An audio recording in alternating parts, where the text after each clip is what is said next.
So we are going to cover boosting algorithms today, and this is one of the ensembling technique. So every word we have ensembling we have seen in case of random forest. Okay, where we were using the bagging. We have tried bagging. That was boot aggregation. So we tried the sklearn given APIs for the bagging when we were using the voting classifier and all. So that was the one of the ensembling techniques. The bagging is the ensembling techniques. So the second ensembling technique is the boosting. Okay, so in bagging actually we are training the model in the parallel. Models are trained parallelly. Okay, but in case of boosting, we are training the model sequentially. So that is a major difference between the bagging and the boosting, how the actually models are getting trained. So this is kind of ensembling, okay, where all the models are working parallelly. Let's say just take an example. Let's say this is one of the model and is working on the nose and is working on the fate or this car and everything.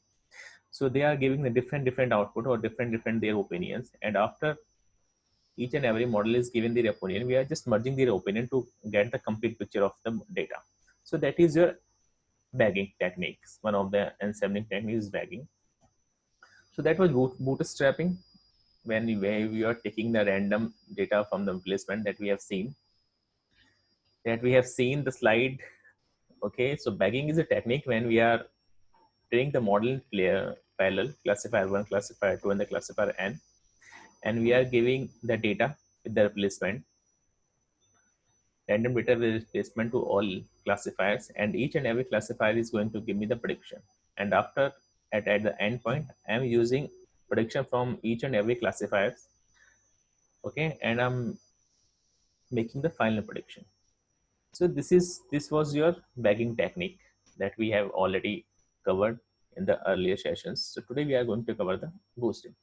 So what is the major difference in the boosting? So boosting creates the strong classifier with a number of weak classifiers. So the weak classifiers are the base classifier actually which are not able to give you the right predictions. These are the weak classifier or very basic classifier, and we keep on adding the more weak classifier in the serial, and they are going to actually create a strong classifier altogether. Okay, let's say this is my data set. Okay, and this is my weak classifier, or let's say my first model, that is one weak classifier, and let's say this is 1, 2, and 3. These are the errors, and all other data are predicted accurately. So when I am training a model in boosting, so I am just going to add another model in the CL. Okay, so the output of this model actually decide the input of the next model. Okay, so not the complete data. If the complete data is going, so actually how it is going to be used in the next model, that is decided by the output of the first model. Okay, so next model is going to work on the data coming from the first model, and it is going to work on the error, or you can say, or the misclassification in case of classifications, to make them classified correctly. Okay, so whatever the error the first model has been made, so that has to be rectified by the second model, and the error that has been made by the second model, the third model is going to make them correct classified. So each and every coming model is going to work on the prediction errors from the following models. So this is how they are going to work. And when I'm going to make the final prediction, this is my final prediction. So each and every model is having a say, just like the ensembling techniques. As like you have seen the in bagging techniques. In the bagging techniques, they were trained the parallel, but in the final prediction, they all have a say. Here, also the models are getting in the sequential, but in the final prediction, each and every model is have a say. Okay, so it is some weight is given to this model, some weight is given to this model, and some weight is given to this model. How this weightage is getting calculated, that is a different story. We will cover it. But each and every model which are getting trained will have a say in the final prediction. So we have weak classifier, Okay, and we make a strong classifier altogether, combining all the models. Okay, and each and every coming models is going to work on the prediction error from the previous models. Sir one I have doubt here, जब हम पहले वाले model की बात, मतलब second model जो बन रहा है उसकी बात कर रहे हैं, उसमें सिर्फ एरर वाला डेटा सेट ही जाता है और रीट्रेन होता है, या फिर पूरा पूरा डेटा सेट जाता है? इट डिपेंड्स, एक्चुअली डेटा आपका सारा ही जाएगा, लेकिन दोनों एल्गोरिथम डिफरेंट तरीके से काम करते हैं। यहाँ पे आपका जो डेटा जाता है वो आपका, जैसे आप हम एडाबूस्ट में देखेंगे तो डिफरेंट तरीके से जाता है, क्योंकि उसमें वेट चेंज करें तो आप रिकॉर्ड्स के डेटा के आपके वेट चेंज हो जाते हैं। अगर आप उसमें देखोगे, जब हम उसकी बात करेंगे तो वहाँ पे डेटा डिफरेंट तरीके से जाता है।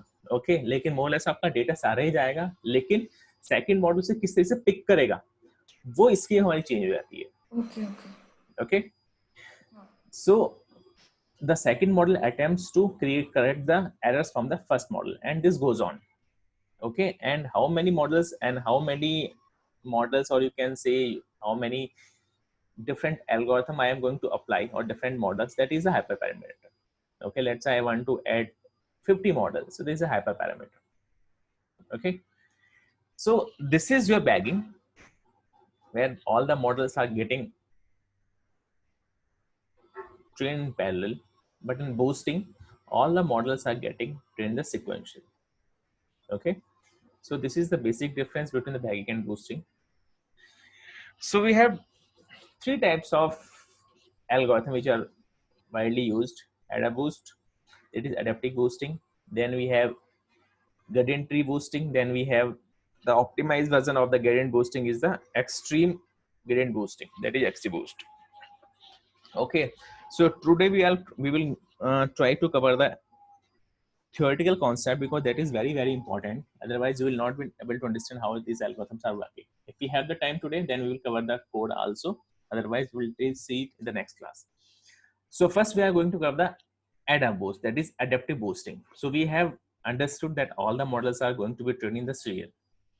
Okay, so first practical algorithm in the boosting, proposed by Friend and Shafai in the 1996. It focuses on the classification problems majorly and aims to convert self of weak classifier, set of weak classifier, into a strong one. Okay, a single algorithm may classify the objects poorly, that we have seen, but if we combine multiple classifiers with selection of training set at every iteration and assigning right amount of weight in final voting, we can have a good accuracy score for overall classifier. So my overall classifier is a combination of multiple weak classifiers. Okay, and each and every weak classifier is going to work on the error made by the earlier classifiers. Okay, and ultimately as a combination of all the classifiers, I am going to make a strong classifier that is going to give me the final prediction. Okay, so any machine learning algorithm can be used as a base classifier. Okay, but in AdaBoost, by default is decision tree. Okay, when we are saying the weak learner or the weak classifier, by default in AdaBoost it is a decision tree classifier, but you can also use the SVM as well. Okay, so we have two options, SVM and the decision tree classifier. Okay, so AdaBoost can be used for both the techniques. It can be also used for classifier and the regressor as well. So you can find both the implementation in the sklearn, okay, with the AdaBoost and the regressor. So adaptive boosting. So it is ensemble method. First, we have already seen ensemble decision tree in series. This is important, and these are all the models are the decision trees. First thing, first this is the ensemble method. Second is all the weak classified decision tree. Third, they are in the series. Okay, and most of the times the trees are only with the single level. Yani this is my root. Okay, and only height one. Okay, that is called the stumps. Most of the times that is called decision stumps, when the height of the tree is only one. Okay, so by default most of the times, okay, जो आपके decision tree use होते हैं वो आपको decision stumps होते हैं, जिसमें कि basically have only one nodes and the two leaves. But you can increase you can decide the depth of the tree as well. Okay, but if you are going to use only the stump, they are going to give you the pretty good results. Okay, but you can also increase the size of the trees. But earlier, when this AdaBoost was proposed, they were using only the decision stems. Okay, so AdaBoost combine weak classifier to form the strong classifier that we have seen. Each classifier tries to improve the classification of samples or the regression. Okay, in short, AdaBoost retrains the algorithms iteratively by choosing the training set based on the accuracy of the previous training. Okay, so each and every model in your boosting, okay, getting the input that is coming as output from the previous model. Okay, and it is going to make a scheme how it is going to use the output from the previous model. Okay, the weight age of each trainer classified depend on the accuracy achieved. Okay, so it is, there are two important things. When data is coming from one model to another model, okay, so let's say there are 100 training records or 100 data. Let's say 70 it is going to predict correctly, 70%, and 30% of data it is not going to predict correctly. They are misclassification. Okay, there 30% is the error. So in that case, the second model is going to work aggressively on the data that was actually misclassified by the first model. Okay, so in that case, what we are going to do, we are going to make the weight higher for the misclassified data, or the data which are classified correctly, their weight will be on the lower side. Okay, these are on the lower side weights, it is correctly classified, and which are incorrectly classified, these are on the higher side weights. Okay, and each and every time when let's say this is given 70% accuracy, this model is working on a 70% accuracy. So this accuracy of each and every model is going to define what will be the say of this model in the final prediction, because my final prediction is going to be combined from all these models. Okay, so accuracy of each and every model is decided by, okay, so so the say of each and every model in the final prediction is going to be decided by the accuracy of each and every model. Okay, so when one model is finished, so it is going to change the weights of the data, first thing, and second, it is going to define the say of this model in the final prediction. So two things. Okay, so it is going to change two things. Each and every model will be having a weight, each and every model is having the weight, plus each and every record is having a weight. Okay, after each and every model. Okay, so AdaBoost lead to severe overfitting. Okay, because we have using a decision tree as a classifier, so we already know decision trees are already, you can see, are prone to overfit, and now we are training a lot of decision tree in the series, so they are prone to overfit. Okay, so in that case we have the regulation technique that we can use. Okay, लेकिन sir decision tree तो तब overfit करते हैं जब हम max depth देते नहीं है उसकी, और यहाँ तो सिर्फ स्टम्प्स यूज कर रहे हैं. यस या हम स्टम्प्स यूज कर रहे हैं, दैट इज परफेक्टली फाइन, लेकिन अगर स्टम्प्स अगर हम बहुत सारे डिसीजन ट्री हम अगर सीरीज में यूज करते चले जाते हैं तो वो क्या करता है कि बेसिकली यू कैन से, आप ऐसा समझो कि आपका एक मॉडल ने जो एरर दी है उसकी उस एरर पर आपका सेकंड मॉडल काम कर रहा है, फिर सेकंड मॉडल ने जो एरर दी है कंपोजिट एरर, उस पर थर्ड मॉडल काम कर रहा है, तो वो क्या करेगा, जितने मॉडल मिसक्लासिफाई होते जा रहे हैं आपके आगे के स्टम्प्स जो हैं वो उसी तरीके से ट्रेन होते चले जाएंगे कि बेसिकली ईच एंड एवरी जो डेटा है आपका, ईच एंड एवरी रिकॉर्ड आपका सही क्लासिफाई होना चाहिए. तो हो सकता है आपका 100 जो आपने सीरीज में आपने स्टम्प्स लगा दी हैं, तो आपका मॉडल ने 100 के 100 रिकॉर्ड्स को सही क्लासिफाई करा जितने आपके रिकॉर्ड्स, तो आपका मॉडल ओवरफिट हो गया. लेकिन टेस्ट में हो सकता है कि जो आपके स्टम्प्स जिस तरह से बने हुए हैं वो ट्रेनिंग डाटा के हिसाब से आपकी सीरीज में वो आपके फिट हो गए, लेकिन टेस्टिंग डाटा पे हो सकता है कॉम्बिनेशन इस तरीके से नहीं होगा, तो आपका एक्यूरेसी आपकी ऑटोमेटिकली आपकी कम हो जाएगी. Understood the point? हाँ ठीक है सर. ओके, सो ओवरफिटिंग वहां पे दूसरे तरीके से हो रही थी, आपको ओवरफिटिंग डिफरेंट तरीके से हो रही है. ओके, यहाँ पे दोनों लेवल पे हो रही है. अगर मैं इसकी हाइट बढ़ा दूंगा तो इस लेवल पे आपकी ओवरफिटिंग हो जाएगी, और जो सीरीज में ओवरफिटिंग हो रही है वो भी आपकी ओवरफिटिंग हो जाएगी, तो कंबाइंड ओवरफिटिंग आपकी. Okay, so AdaBoost is suited for imbalanced data set, first thing. Okay, but underperforms in presence of the outliers, or you can see the noise. Okay, and slower to train because we are training a lot of data. Okay, a lot of complex algorithm, complex series, let's say. So in that case, for after each and every algorithm is trained, then the data is manipulated, then it is going to become the input of the second model, so it is going to work hard on the data, so it is slower to train. Okay, but it works more suited to imbalanced data set. So that is a good thing about AdaBoost classifier, and these all the things are coming from the empirical evidences.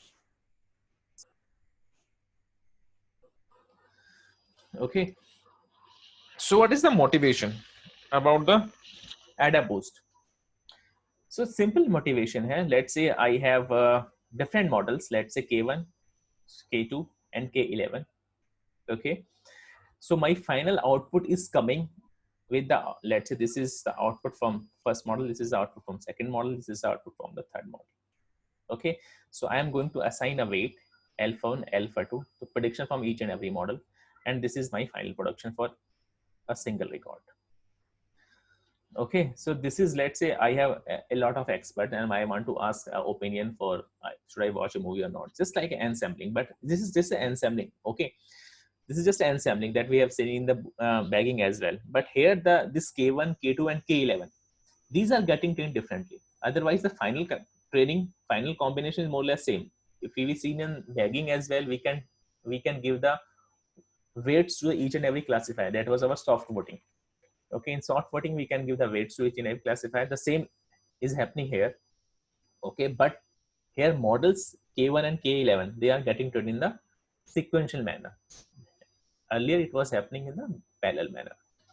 Okay, so each and every classified string uses a random subset of our overall training set. So why I'm saying random set is, it is random set because after one model is completed and it is giving the output, so weights of the records are getting changed.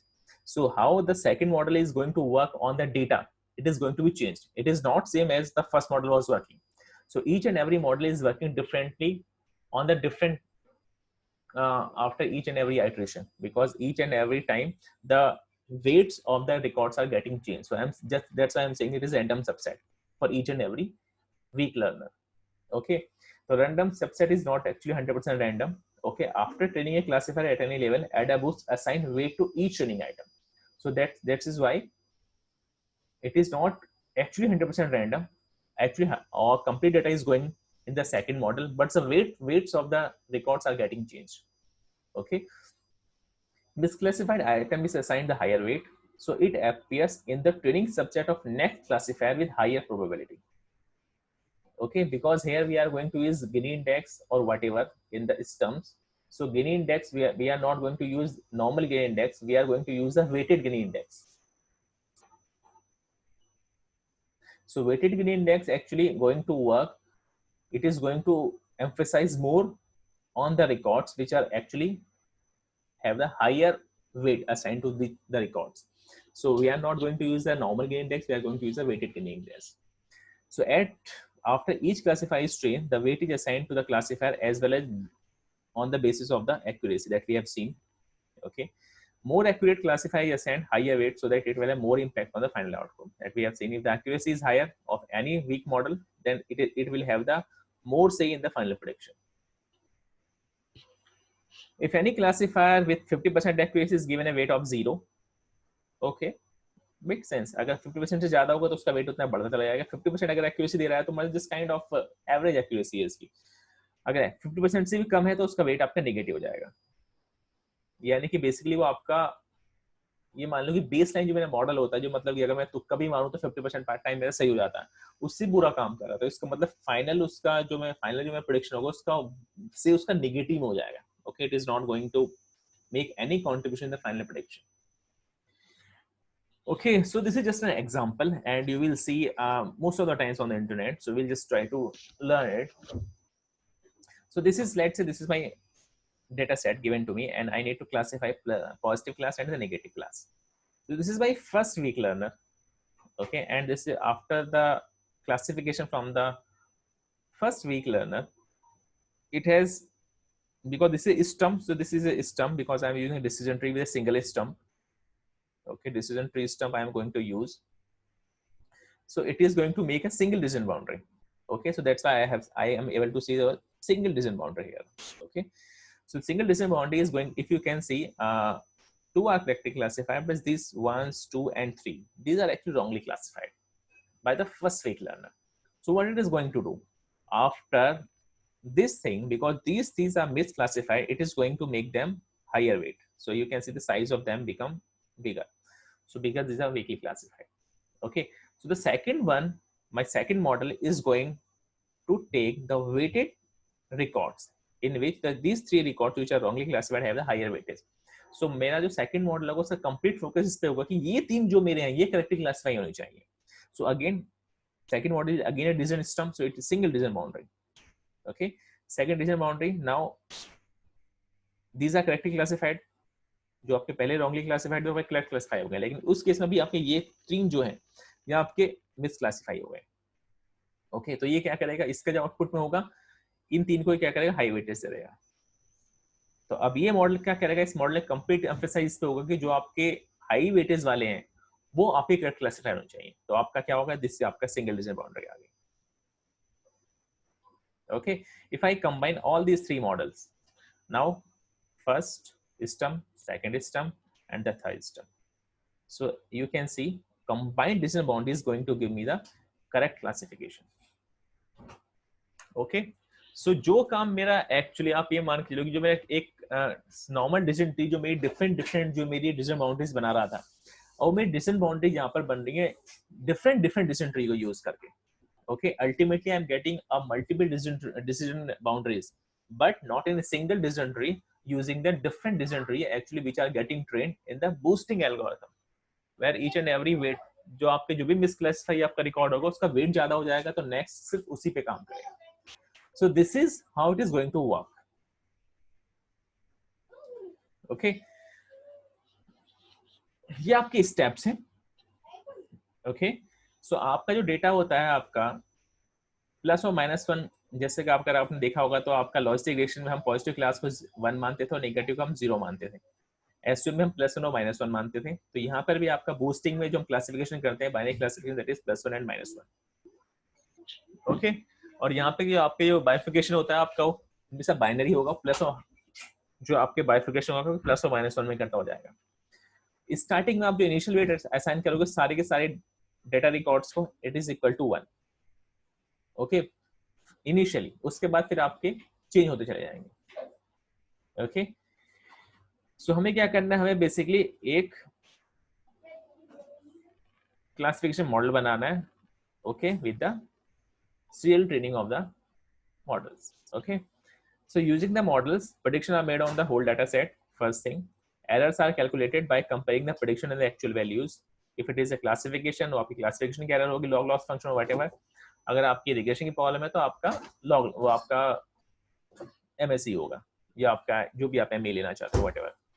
Sir मुझे ना एक चीज पूछनी थी, इसे just पहले वाला जो स्लाइड है, सर बेसिकली इसमें हर मॉडल को सारा डेटा जा रहा है, बस जो भी पहला वाला मॉडल मिसक्लासिफाई कर रहा है उसका एक एडिशनल वेट जा रहा है, मतलब वो ज्यादा वेटेज ऐड होकर जा रही है, और पूरा डेटा सेट हर बार ही जा रहा है, जो मिसक्लासिफाई हो रहा है उसका ज्यादा वेट जा रहा है, एंड उसके बाद हर बार एक डिसीजन बाउंड्रीज आ रही है.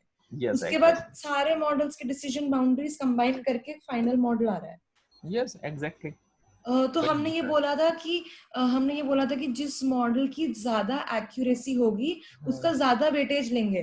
तो अगर हम सारे मॉडल्स कंबाइन करके सबकी डिसीजन बाउंड्रीज को ऐसे एक बार ही कंबाइन कर ले रहे हैं, तो हमें यहाँ पे वो कंबाइन करने का मतलब ये नहीं, हम कंबाइन नहीं कर रहे हैं. एक्चुअली आप ये समझो कि फाइनल आउटपुट में सबका सही आ गया. दिस इज मैंने इसका फाइनल सही ले लिया, लेट्स से, क्योंकि आपका लेट्स से इसकी एक्यूरेसी कितनी थी, 20% के आसपास थी, लेट्स मैंने इसका 20% सही ले लिया. इसकी एक्यूरेसी लेट्स जो थी, उन सबकी एक्यूरेसी मैंने कंबाइन करके मैंने ये फाइनल डिसीजन बाउंड्री सबसे मेरी बनी है. ये डिसीजन बाउंड्री कंबाइन नहीं कर रहा है, उनके प्रेडिक्शन को कंबाइन कर रहा है. You can say that. Okay, prediction को कंबाइन कर रहा है, उनके प्रेडिक्शन को कंबाइन कर रहा है.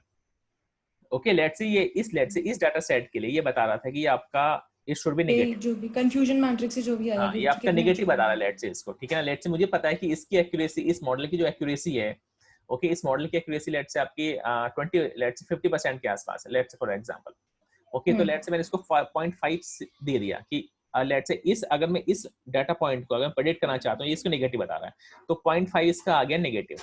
ओके, अब ये सेकंड मॉडल की मैं बात करता हूँ. सेकंड मॉडल इसको क्या बता रहा है, सेकंड मॉडल इसको पॉजिटिव बता रहा है, और लेट्स से ये जो है आपका 70% एक्यूरेसी पे काम कर रहा है फॉर एग्जांपल, तो इसका कितना आ गया 0.7 positive. Okay, let's say third वाला कि इसको क्या बता रहा है, ये भी इसको पॉजिटिव बता रहा है। लेट्स से इसकी 0.2 आ गई, लेट्स से फॉर एग्जांपल ये पॉजिटिव, तो 0.2 पॉजिटिव, तो अल्टीमेटली ये इसको नेगेटिव बता रहा है, ये पॉजिटिव बता रहा है, ये तो पॉजिटिव की आपकी प्रोबेबिलिटी ज्यादा है, तो अल्टीमेटली मैं क्या करूंगा, इसको पॉजिटिव प्रेडिक्ट करूंगा। पॉजिटिव प्रेडिक्ट करना। तो अंडरस्टूड? वोटिंग हर रिकॉर्ड के लिए वोटिंग टाइप होगा इसमें। यस एग्जैक्टली, लेकिन आपकी weighted different voting different model से आ रही होगी और उस मॉडल का जितना एक्यूरेसी उस हिसाब से वेटेड उसकी वो आ रही होगी। यस, आपका जो भी इसका वेट कैलकुलेट होगा, हम देखेंगे इसका वेट कैसे कैलकुलेटेड होता है, तो उसका जो वेट कैलकुलेटेड होगा वो उसके जो ये प्रेडिक्ट कर रहा होगा उसके साथ वो अटैच हो जाएगा। ओके, तो मेरा फाइनल जो मेरा प्रेडिक्शन आएगा वो मेरा आएगा W1P1 plus W2P2 plus W3P3 whatever. Okay, मेरा फाइनल प्रेडिक्शन होगा। ओके, तो अगर पॉजिटिव दे रहा है तो ये पॉजिटिव हो जाएगा, नेगेटिव दे नेगेटिव हो जाएगा। Understood? We will see an example, don't worry about that. ठीक है? So while creating the next model, high weights are assigned, we have seen. While weights can be determined using error values, हम already हम देख चुके हैं।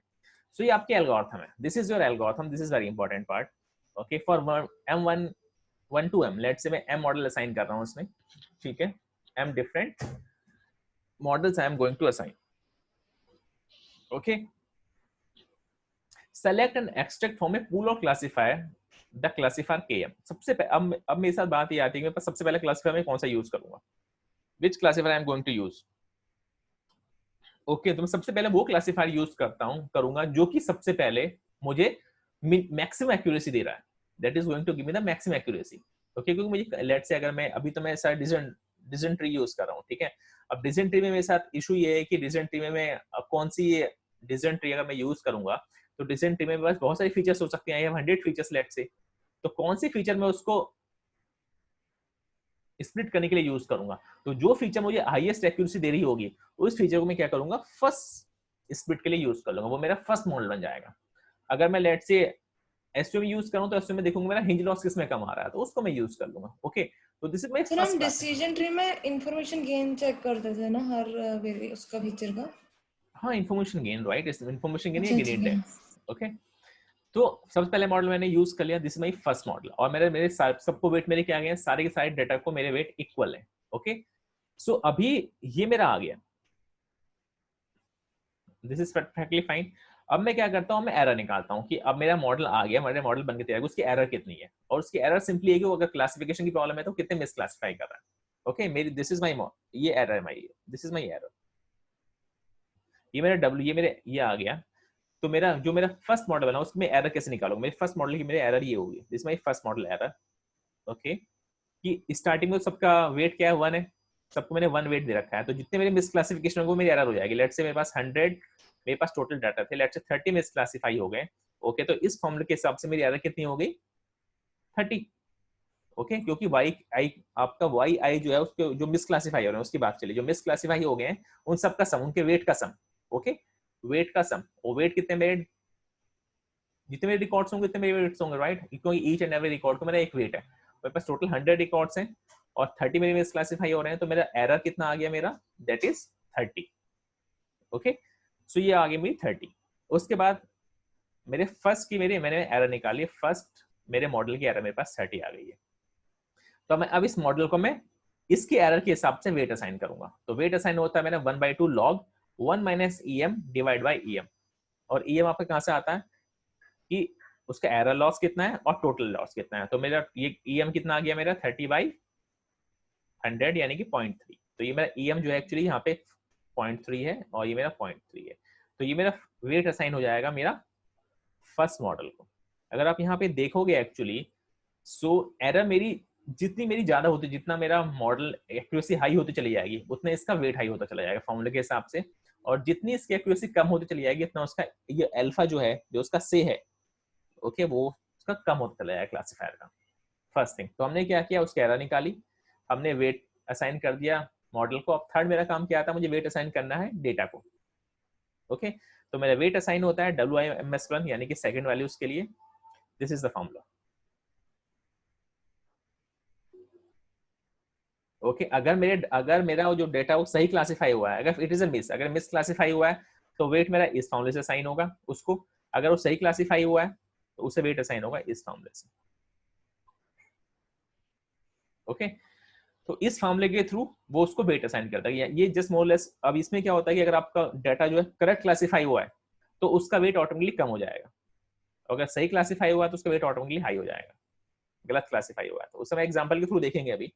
But this is algorithm. अब वो क्या करेगा, ये ऊपर पहुंच जाएगा। अब नेक्स्ट मॉडल आपका ट्रेन होगा, ठीक है, now but with the weighted data. अब यहाँ पे जो आपका एग्जैक्टली डब्ल्यू सबके लिए 1 1 था, सबका चेंज हो गया है, तो हिसाब से आपकी एरर भी यहाँ पे चेंज हो जाएगी उसके आउटपुट के हिसाब से। और आपका चलता रहेगा जब तक कि लेट से आपने लेट से उसको दिया है कि आप मैं 100 आपने लिया कि आप 100 मॉडल ट्रेन करना चाहते हो, तो या तो आपका मॉडल स्टार्टिंग में कन्वर्ट हो जाए, वो वहाँ पे रुक जाएगा, या आपके टोटल 100 जो आपने उसको ट्री दिए हैं वो सारे कंज्यूम हो जाएंगे, तो आपका मॉडल फिनिश हो जाएगा। ओके, और आपको अल्टीमेटली उसके हिसाब से जो भी आपका मॉडल जिस तरह से कर रहे हो उसको कंबाइन करोगे, फाइनल प्रेडिक्शन आपको दे देगा। ओके, इसमें कोई confusion? Okay, so now it's okay, this is the final prediction. ये आपकी फाइनल प्रेडिक्शन है, ये आपका सर वेट। लास्ट वाले पार्ट में ये डाउट है, ये रुकता कब है? ये रुकता कब है कि मेरे लेक्चर, अगर आपको रैंडम फॉरेस्ट याद होगा तो हम उसमें डालते थे कि नंबर ऑफ एस्टिमेटर्स कितने हैं। ओके, कि आप कितने डिसीजन ट्री यूज करना चाहते कितने बनाना चाहते हैं? हैं। एग्जैक्टली यहाँ पर भी ऐसा होगा कि आप कितने डिसीजन ट्री बनाना चाहते हो। तो डिसीजन ट्री लेट्स मैंने 100 लिए तो 100 आपके ट्रेन हो जाएंगे, 100 बाद आपका रुक जाएगा ये। ओके, m की वैल्यू आ जाएगी 100। एम की वैल्यू आपकी 100 हो जाएगी। अगर इससे पहले सर हम ऐसे नहीं कर सकते कि एरर का थ्रेशोल्ड बता दें कि हम या मिसक्लासिफाई इतने ही हो सकते हैं, मतलब 10% से ज्यादा मिसक्लासिफिकेशन नहीं होना चाहिए। नहीं, वो कब आप तक करने को आप कुछ भी कर सकते हो, लेकिन वो एल्गोरिथम में फिलहाल नहीं है, ठीक है ना। उसमें अच्छा। नंबर ऑफ एस्टिमेटर्स हैं, और उसमें ये है कि आपकी अगर एरर कन्वर्ज हो गई है, एक ऑप्शन होता है कि आपकी एरर बीच में कन्वर्ज हो गई है, लेट्स आप कितने भी एस्टिमेटर ऐड करते जा रहे हो लेकिन एरर पे कोई फर्क नहीं पड़ रहा है, ठीक है ना, तो उसके बाद आप क्या करो, ऑटोमेटिकली स्टॉप हो जाएगा। At least okay, so this is your final output. Weighted output होगा आपका मॉडल का वेट और आपका जो उसका प्रेडिक्शन है।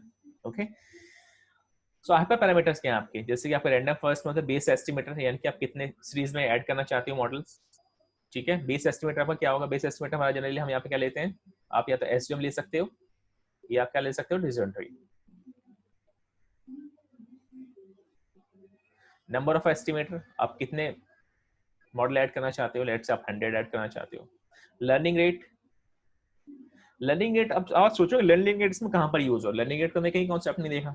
सर वेट्स ट्रेन करने के लिए लर्निंग रेट आपका ये यूज होता है कि लेट से जैसे मैंने फर्स्ट मॉडल के बाद में सेकंड मॉडल ट्रेन किया, ठीक है, तो सेकंड मॉडल मेरा किस पे काम कर रहा है, सेकंड मॉडल मेरा इस पे काम कर रहा है कि जो पहले वाले मॉडल ने गलत क्लासिफाई कर रहे हैं उसको, उसका कंप्लीट फोकस उस पे रहेगा कि मैं उसको सही क्लासिफाई कर दूं, और बाकी के गलत क्लासिफाई मेरे लिए कोई प्रॉब्लम नहीं है, ठीक है ना। तो एक तरह से वो क्या कर रहा है कि मॉडल ओवरफिट कर रहा है, क्योंकि उसी पे काम कर रहा है जो जो आपके रॉन्गली क्लासिफाइड है।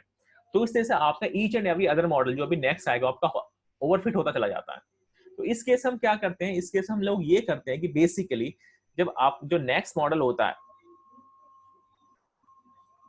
जो आपका नेक्स्ट मॉडल जो आपका ट्रेन होता है, ओके, वो आपको लर्निंग रेट के साथ ट्रेन होता है। अभी उसका कंसेप्ट देखेंगे कि हर बार आप जो वेट उसके बढ़ाते हो ना, किसके रिकॉर्ड्स की वेट जो आप अपडेट करते हो, वो आप एक्चुअली एग्जैक्टली लेट से मेरा मॉडल कहता है कि आप उसका वेट लेट से इसका 10 रख दो, उसका 5 रख दो, तो एग्जैक्टली मेरा मेरा जो मॉडल है उसको एग्जैक्टली 10 और 5 अपडेट नहीं करता है, इसको लर्निंग रेट से मल्टीप्लाई करके अपडेट करेगा, और लर्निंग रेट से मैंने 0.01 ले लिया। तो इस केस में क्या होगा, आपका मॉडल एग्जैक्टली और फिट नहीं होगा, वो आपके क्या होंगे, आपके जो रिकॉर्ड्स के वेट हैं वो धीरे धीरे अपडेट होंगे, तो आपका मॉडल एक्चुअली करेक्ट डायरेक्शन में जाएगा लेकिन धीरे धीरे जाएगा। तो इस केस में आपका मॉडल ओवरफिट नहीं होता, जैसे कि हमने देखा था ग्रेडिएंट डिसेंट कंडीशन से। तो मोर लेस ही ग्रेडिएंट डिसेंट की तरह ही काम करता है, लेकिन हम ग्रेडिएंट डिसेंट यूज नहीं कर रहे हैं, बस हम यहाँ जो हमारे वेट्स हैं, जो हमारे उस वेट्स को अपडेट करने के लिए हम क्या कर रहे हैं, लर्निंग रेट यूज कर रहे हैं, जिसके एग्जैक्टली एकदम से चेंज ना हो जाए, वो धीरे धीरे अपडेट हो। Okay, so that is how learning rate is used. Maximum depth आप ले सकते हो, बाय डिफॉल्ट अगर आप स्टंप लोगे तो उसकी 1 होगी, लेकिन यू कैन डिसाइड आप 4 और 8 भी ले सकते हो, you can change it. Okay, तो उसमें आपका मॉडल जल्दी कन्वर्ट हो जाएगा, लेकिन ओवरफिटिंग के चांसेस आपके बढ़ जाएंगे। Okay, so AdaBoost combines a lot of weak learners, generally stumps use होते हैं। ओके, आपके कंबाइन होंगे, फाइनल आपका से आ जाएगा, वो we have already seen. This is an example जो मैंने लिया है स्टैट क्वेस्ट से, आपको ये यूट्यूब पे इसकी वीडियो मिल जाएगी। Okay, so chest pain, blocked arteries and patient weights, आपको 3 मेरे पास पैरामीटर्स दिए हुए हैं, and this is my target variable, जो मुझे टारगेट वैल्यू पे प्रेडिक्ट करना है, this is a heart disease on the basis of these 3 predictors. Okay, so AdaBoost क्या करती है, I am going to create a forest of stumps in the serialized manner. Okay, this is my data, okay, and I am going to predict heart disease. तो सबसे पहले मेरा first step क्या है, I am going to make the sample weight. और starting में देखा था कि हम सबको सैंपल वेट सेम देते हैं, और सैंपल वेट आपका क्या हो जाता है 1 divide by total number of samples. तो सबका आपका वेट आ जाएगा 1/8, क्योंकि 8 रिकॉर्ड्स है मेरे पास, आई हैव 8 रिकॉर्ड्स, तो सबके पास sample weight each and every record का आपका 1/8 हो गया। This is same for each and every record. Okay, first thing. तो जब आपका पहला जो आपका मॉडल बनेगा, जो पहला आप डिसीजन ट्री बनाओगे, उसके सारे के सारे रिकॉर्ड्स के जो वेट है वो सेम है, वो सबको इक्वल ट्रीट करेगा। Okay, now I am going to make the first system. Okay, अब मुझे फर्स्ट जब सिस्टम बनाऊंगा मैं, अब मेरे पास ऑप्शन है पेशेंट वेट यूज करके बनाऊं कि ब्लॉक आर्टरी यूज करके बनाऊं कि चेस्ट पेन यूज करके बनाऊं, क्योंकि मुझे बेसिकली मुझे सिर्फ मेरा एक स्टम्प है, तो मैं सिर्फ एक यूज कर सकता हूं। तो हम कैसे बनाते थे, अगर आपको याद होगा, जिसमें मुझे मैक्सिमम इन्फॉर्मेशन गेन मिल रहा है मैं उसको यूज कर लूंगा। जैसे किया मेरे को जो मेरा गेन इंडेक्स मिनिमम कर रहा है मैं उसको यूज कर लूंगा, राइट। तो वही same we are going to use it. अगर मैं चेस्ट पेन यूज कर रहा हूं तो it is going to give me gain index this one, this is this one, this is this one. तो मुझे सबसे ज्यादा गेन इंडेक्स किस में मिनिमम हो रहा है, मेरा हो रहा है पेशेंट वेट में। तो मुझे फर्स्ट जो मेरा स्टम्प बनेगा it is going to be created on the Gini index feature. तो मैंने गिनी इंडेक्स मैंने बना दिया वेट इक्वल टू 176, और ये मेरे इसने 2 क्लासेस बना दी। ओके, अब देखो यस हार्ट डिसीज है तो करेक्ट 3 है, इनकरेक्ट 0 है, लेकिन यहाँ पे आपका 4 करेक्ट है, यहाँ पे एक आपका इनकरेक्ट हो गया, दिस इज 1 इनकरेक्ट। ओके, अब इस केस में मेरा नेक्स्ट स्टेप क्या था, मेरा नेक्स्ट स्टेप ये था कि I am going to find out the error, कि मेरे मॉडल की एरर क्या है। Okay, so this is going to be, ये आपका मिसक्लासिफाई हो गया, इसको मुझे हैंडल करना है। Okay, this you can see है, this is misclassified. So I am going to find out the a, कि मेरा अब ये जो है मेरा इस मेरे मॉडल का से कितना होगा फाइनल प्रेडिक्शन, मुझे अल्फा निकालना है, यानी कि वेट ऑफ द मॉडल। तो वेट ऑफ द मॉडल मेरा फार्मूला क्या था, 1/2 log 1 minus total area divide by total area. This is मेरा फार्मूला था मेरा। ओके, तो ये फार्मूला मैं लगा दूंगा 1 minus total area this everything. Okay, अगर आप यहाँ से देखो तो इसका कर्व आता है, अगर आपका टोटल एरिया बढ़ती चली जाएगी तो उसका मॉडल का से आपका कम होता चला जाएगा। ओके, अगर टोटल एरिया आपकी बढ़ती कम होती चली जाएगी तो आपका मॉडल का से बढ़ता चला जाएगा। Okay, simple, it make sense, आपका लॉजिकली इट मेक सेंस। तो ये फॉर्मूला मैंने लगा दिया, this is 1/2 log total error मेरी कितनी है, what is my total error, my total error is 1 minus total error is 1/8, total error is 1/8, 1/8 this is amount of sales का 0.97 आ गया, यानी फाइनल प्रेडिक्शन इसका जो इसका जो वेट असाइन होगा आपको 0.97 असाइन होगा इसके साथ 0.97। ओके, और for this record. नहीं फॉर दिस मॉडल रिकॉर्ड अभी मैंने रिकॉर्ड अपडेट नहीं किया, मैंने सिर्फ मॉडल का वेट अपडेट किया कि फाइनल प्रेडिक्शन में इस मॉडल का क्या वेट होगा। ओके, प्रेडिक्शन से अंडरस्टूड। तो अभी मैंने फॉर्मूला निकाला है, मैंने निकाला ये मॉडल का वेट निकाला है मैंने। Okay, this is the formula for amount of say और the model weight. Model weight कितना होगा आपका फाइनल प्रेडिक्शन में। ओके, अब मुझे क्या करना है, मुझे basically I need to update the weight. Okay, क्योंकि पहले स्टार्टिंग सबके सेम थे, और अपडेट कैसे होता है आपके एरर के हिसाब से। ओके, क्योंकि आप देखो तो आपने एक मिसक्लासिफाई किया, दिस इज वन मिसक्लासिफाई, तो इस अब क्या होना चाहिए बेसिकली, जो करेक्ट क्लासिफाई है उनका वेट कम हो जाना चाहिए, और जो इनकरेक्ट क्लासिफाई है उनका वेट ज्यादा होना चाहिए। स्टार्टिंग में सबका 1/8 था, now going to change, this is the formula sample weight a into amount of say, और तो 1/8 इक्वल टू अमाउंट ऑफ से,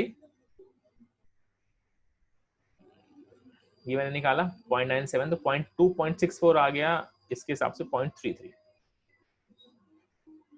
ओके, ये मेरा किसका आ गया, जो इनकरेक्टली क्लासिफाइड था, इसके लिए कितना आ गया मेरा, it is going to be 0.33, और बाकी का मेरा कितना आ रहा है, बाकी कहाँ गया, बाकी के लिए आपका आएगा this is going to come 0.05, क्योंकि इसका आपका कम हो गया। सेम फॉर्मूला आप लगा रहे हो, फॉर्मूला इज द सेम, क्योंकि आपके यहाँ पे ई की पावर अमाउंट ऑफ से है, उस केस में आपका ई की पावर माइनस अमाउंट ऑफ से हो जाता है। ये वो वाले एक रिकॉर्ड है जो करेक्टली क्लासिफाई हुए हैं, उस केस में ई की पावर माइनस हो जाता है ये, और जो करेक्टली रॉन्गली क्लासिफाइड है जो प्लस हो जाता है। Okay, otherwise everything is same. तो उसके लिए जो आपके करेक्टली क्लासिफाइड है उसका वेट आप देखो 0.05 हो गया, कम हो गया है, और जो इनकरेक्टली क्लासिफाइड थे उसका आपका वेट कितना हो गया 0.33, उसका वेट ऑटोमेटिकली आपका इंक्रीज हो गया। Okay, so this is your final wait. हमने इसको नॉर्मलाइज कर दिया, तो 0.07 ये सब आके 0.07 आ गए। अब ये जो मिसक्लासिफाइड था उसका 0.49 हो गया, दिस इज मिसक्लासिफाइड। ओके, तो मेरा एक मॉडल बन के तैयार हो गया, उस मॉडल ने आपका प्रेडिक्शन दे दिए हैं, उस प्रेडिक्शन में एक मिसक्लासिफाई हुआ है और उसके हिसाब से I just find out the error, और उस एरर को मैंने बेस मान के मैंने क्या निकाला, मैंने वेट्स निकाले मॉडल के और मैंने वेट्स निकाले रिकॉर्ड्स के।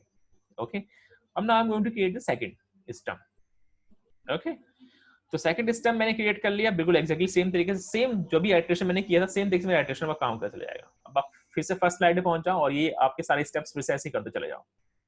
ओके, लेट्स से इस तरह से मैं ये कितने स्टम्प्स बनाने थे, लेट्स से मुझे 1 2 3 6 स्टम्प बनाने थे, तो टोटल मेरे 6 स्टम्प्स बन के तैयार हो गए। ओके, लेट्स से उसमें से जो भी कोई नया रिकॉर्ड मेरे पास आता है, इसमें प्रेडिक्शन मुझे जिसके ऊपर करना है, कोई नया रिकॉर्ड आया जिसके ऊपर मुझे प्रेडिक्शन करना है, तो उस प्रेडिक्शन में लेट्स से जो फर्स्ट था, ओके, उसमें से 4 मॉडल आउट ऑफ 6, जो 4 मॉडल क्या कह रहे हैं उसमें से उसको पॉजिटिव बता रहे हैं, यानी कि उसको हार्ट डिसीज है, और 2 उसमें से बता रहे हैं कि उसको हार्ट डिसीज नहीं है। अब मैं इनके चेक करता हूँ कि उसका वेट क्या क्या है, मॉडल, हर मॉडल का वेट क्या है। इस मॉडल का मैंने दिखा था 0.97, सेकंड का लेट से 0.32, 0.78, 0.63, इसका 0.41, 0.32, इन सबको मैंने सम कर लिया, ये कितना आ गया और ये कितना आ गया, तो दिस इज एक्चुअली मोर। तो हम क्या प्रेडिक्ट कर देंगे इसको, it is having the heart disease. Sir मेरा एक चीज मिस हो गया, आपने मॉडल को कब वेट दिया? ये 0.97 मैंने मतलब ध्यान नहीं दिया, मैंने ये देखा आपने इंडिविजुअल जो मिस क्लासिफाई हुए हैं ये उनको दिया आपने कैसे, अच्छा हाँ ठीक है। Okay, this is the formula. हमने फार्मूला ऑलरेडी देख चुके हैं ना, जब मैं यहाँ पे देखा था, this is the formula we are using, this is my formula, same formula हम यूज कर रहे हैं और सेम ये ठीक सेम है। फार्मूला हम वहाँ पे भी यूज कर रहे हैं, एवरीथिंग इज सेम। सो ये आपका एग्जांपल है जिसके थ्रू हम लोग वीसी के एडाप्टिव बूस्टअप कैसे काम करती है। इसमें कोई कंफ्यूजन? सो यार good, this is adaptive boosting, और नॉर्मली इसमें कुछ नहीं करना, जैसे आपके बाकी सारे मॉडल आप ट्रेन करते हो ऐसे आप एडाप्टिव बूस्ट करोगे, आप एल्गोरिथम निकालोगे, फिट करोगे, प्रेडिक्ट करोगे, एवरीथिंग इज सेम, बस आपका क्लासिफायर आपका चेंज हो गया ना, और this is adaptive boost. Sir एक चीज पूछनी है, यहाँ पे जो टोटल एरर वाली वैल्यू है वो जो भी, जैसे अगर 100 रिकॉर्ड्स होंगे और सबको इनिशियली वैल्यू 1/100 असाइन होती है और सपोज 7 मिसक्लासिफाई होते हैं, तो 7/100 हो जाएगा ना टोटल एरर 1/100,000, क्योंकि आपने यहाँ पे टोटल एरर में 1/8 किया था। फार्मूला जो है ये है, दिस इज द फार्मूला, ये नहीं, कहां मगर आप जो टोटल जैसे एक रिकॉर्ड मिसक्लासिफाई हो रहा है ना, तो आपने उसमें शायद 1/8 यूज किया था फॉर्मूला में, 1/8 इसलिए यूज किया क्योंकि 1/8 यहाँ से आ रहा है ना, दिस इज वेट 1/8 है WE by सबकी। WE, यहाँ से आ रहा है क्योंकि स्टार्टिंग में सबके वेट क्या थे 1 थे, इस वजह से आ रहा है EYM 1/8, इसलिए आ रहा है यहाँ से, इस फॉर्मूले से ये 1/8। अगर अगली बार वो सबके लिए 1/8 नहीं होगा, अब नहीं, स्टार्टिंग एक के लिए वहाँ बाकियों के लिए वो होगा जो आपने अभी किया जिसका था जिसका 0.05 और 0.33 हाँ, जिसका तो जो। वेट के हिसाब से ये आपका 1/8 जो आ रहा है, स्टार्टिंग में सबका वेट 1 था, इसलिए आपका WE by W 1/8 आ रहा है सबके लिए, लेकिन बाकी का फिर उसमें चेंज हो जाएगा आप सबके लिए। ओके, ठीक है। क्योंकि आपका उसके था सिर्फ एक मिस क्लासिफायर हुआ था, तो WE कितना है आपका 1 और टोटल कितने आपके 8, तो आपका एरर कितना आ गया था 1/8। लेट्स से नेक्स्ट टाइम आपके दो मिस क्लासिफाई हो रहे हैं और दोनों के वेट भी अलग अलग है। Let's say first miss classify हुआ, उसका वेट लेट्स से आपका 0.25 था, ठीक है, आपका मिस क्लासिफाई हुआ है, ठीक है, और हाँ, इसलिए पूछ दूसरा रही क्या थी। मिस क्लासिफाई, जिसका वेट कुछ और था, लेट्स से 0.65 हाँ, सम, तो और 1/0.25 एंड 1/। टोटल जितना रिकॉर्ड से सबका इस तरह से निकलेगा आपका। अंडरस्टूड? ठीक है। मेरे लास्ट वाली एक बार ये जो प्रेडिक्शन करी थी ये मेरी थोड़ी सी मिस हो गई थी, ये अरे वो बता दीजिए। आपने हाँ बताओ। एकदम लास्ट वाली जो थी जहाँ पे मतलब कोई भी रिकॉर्ड आ रहा था उसमें 4 मॉडल्स, ये वाली, हाँ ये लेट्स प्रेडिक्शन से जो एक टोटल मेरे 6 मॉडल बने सीरियल में, मैंने 6 मॉडल उसमें अटैच किए हैं, ठीक है, अपनी बूस्टिंग में। ओके, लेट्स से अब मेरा मॉडल बनकर ट्रेन हो गया, एवरीथिंग इज डन। ओके, कोई नया रिकॉर्ड है, इसको मुझे प्रेडिक्शन करना है, ठीक है, उसमें प्रेडिक्शन मुझे मॉडल किया, तो लेट्स से पूरा मॉडल ट्रेन हो गया, लेकिन ईच एंड एवरी मॉडल जो होगा आपका, जो इंडिविजुअल मॉडल है, वो भी आपका हर एक अपना अलग अलग प्रेडिक्शन देगा, ठीक है, बूस्टिंग में सबका अलग अलग प्रेडिक्शन आता है और फिर हम उसको कंबाइन करते हैं। तो लेट्स से जो फर्स्ट स्टम्प था वो आपका कह रहा है कि उसको हार्ट डिसीज है। अच्छा 6 मॉडल इसलिए क्योंकि हमने नंबर ऑफ एस्टिमेटर मैंने 6 लिए, ओके, क्योंकि मैंने नंबर ऑफ एस्टिमेटर मैंने 6 लिए, इसलिए वो 6 के बाद वो स्टॉप हो गया। ओके, सो जो नया ठीक है, रिकॉर्ड चलो आया आगे। उसमें से लेट्स से फर्स्ट जो मॉडल है वो कह रहा है कि ये उसको हार्ट डिसीज होनी चाहिए, this is a positive and this is negative. Second model भी कह रहा है 0.3, सेकंड मॉडल भी कह रहा है कि पॉजिटिव होना चाहिए, थर्ड भी पॉजिटिव बता रहा है, फोर्थ भी पॉजिटिव बता रहा है, ये चार उसको पॉजिटिव बता रहे हैं और ये दो उसको नेगेटिव बता रहे हैं, और सबका अपना अपना वेट असाइन है सबके साथ एक, क्योंकि जब मॉडल ट्रेन होंगे सबका एक वेट असाइन हो गया होगा, तो इसका वेट लेट्स से 0.97 है, इसका 0.32 है, इसका 0.78, तो पॉजिटिव होने का प्रोबेबिलिटी कितनी होगी, इन सबका सम हो गया P1 into X1, यानी alpha 1 P1 plus alpha 2 P2 plus आपका सम आ जाएगा, इसका पॉजिटिव का है आ गया 2.7, इन सबको सम कर दो, इट इज कमिंग 2.7 और नेगेटिव कितना आ रहा है 1.23, तो दिस इज हायर साइड, तो वो क्या प्रेडिक्ट कर देगा, उसको पॉजिटिव क्लास प्रेडिक्ट कर देगा। ठीक है सर। हाँ ओके, एनी अदर कंफ्यूजन, और कोई कंफ्यूजन किसी को? So we are good. Okay, so let's go for the next algorithm that is called gradient boosting. ये भी आपकी बूस्टिंग टेक्निक है, इसमें भी आपके सारे मॉडल सीरियल में कनेक्ट होते हैं, ठीक है। इसमें भी आपके वीक क्लासिफायर को हम लोग अटैच करके स्ट्रॉन्ग क्लासिफायर्स में कन्वर्ट करते हैं as a combined. Okay, but यहाँ पे मॉडल ट्रेन होने का तरीका डिफरेंट है। ओके, सो सेम है यहाँ पे, converting weak learners into the strong learners. Okay, in boosting each new tree is fit on the modified version of the original data set. modified version आपका पहले कैसे जाता था, उसमें हम अब each and every record का क्या चेंज कर देते थे, उसका वेट चेंज कर देते थे, इसलिए आपका ओरिजिनल डाटा सेट चेंज हो जाता था ईच एंड एवरी मॉडल के लिए। ओके, यहाँ पे आपका एडिटिव है और सिक्वेंशियल मैनर में आपका एक्चुअली सेम है। यहाँ पे भी डिफरेंस यहाँ पे क्या है कि डिफरेंस है यहाँ पे कि how the to algorithm identify the shortcoming of the weak learners. उसको हम आइडेंटिफाई किस तरीके से करते हैं, हम पहले आइडेंटिफाई करते थे उसका कि वो कितने मिस क्लासिफाई कर रहा है और फिर उसका हम वेट बढ़ा देते थे। यहाँ पर ये उसको नेक्स्ट आपके मॉडल को इनपुट कैसे जाएगा, वो वहां पे और यहाँ पे डिफरेंस है। मॉडल आपका ट्रेन कैसे होंगे वो डिफरेंस यहाँ पे है। ओके, वहां पे हम क्या करते थे, मॉडल आपके सारे डिसीजन ट्री यूज होते थे, लेकिन ईच जब भी कोई आपका रिकॉर्ड मिस क्लासिफाई होता था तो उसका वेट ऑटोमेटिकली बढ़ जाता था। ओके, तो नेक्स्ट मॉडल जो हाई एंड वेटेज होगा उसको क्लासिफाई करने में ज्यादा फोकस करता है। ये आपकी एडा बूस्टिंग के यहाँ पे डिफरेंट है। ये क्या करता है, वो आपके क्या कर रहा था कि आपके वेट्स को ट्विक कर रहा था ईच एंड आइटेक्शन के बाद। एडा ये क्या करता है, tries to fit the new predictor to the residual errors. This is a difference.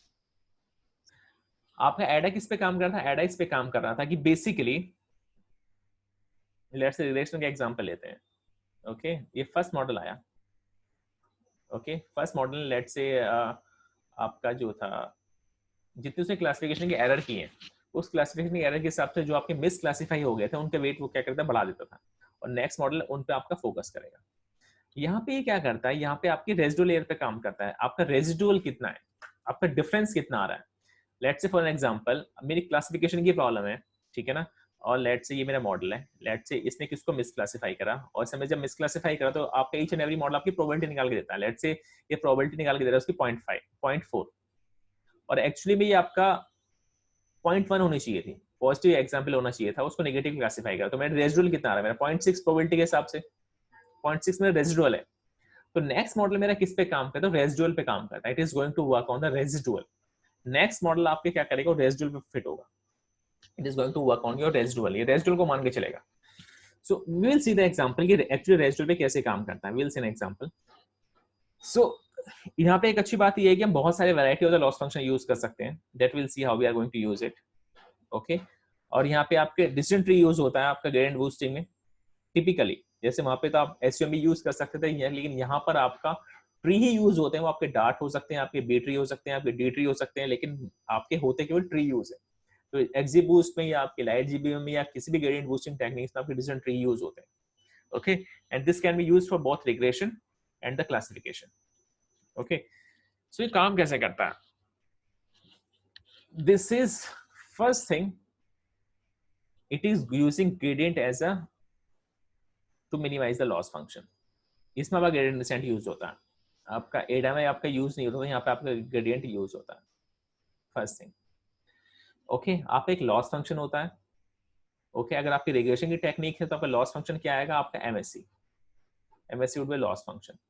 अगर आपका ये क्लासिफिकेशन की प्रॉब्लम है तो आपका लॉस फंक्शन आएगा कि ईच एंड एवरी क्लासिफायर का लॉस क्या है।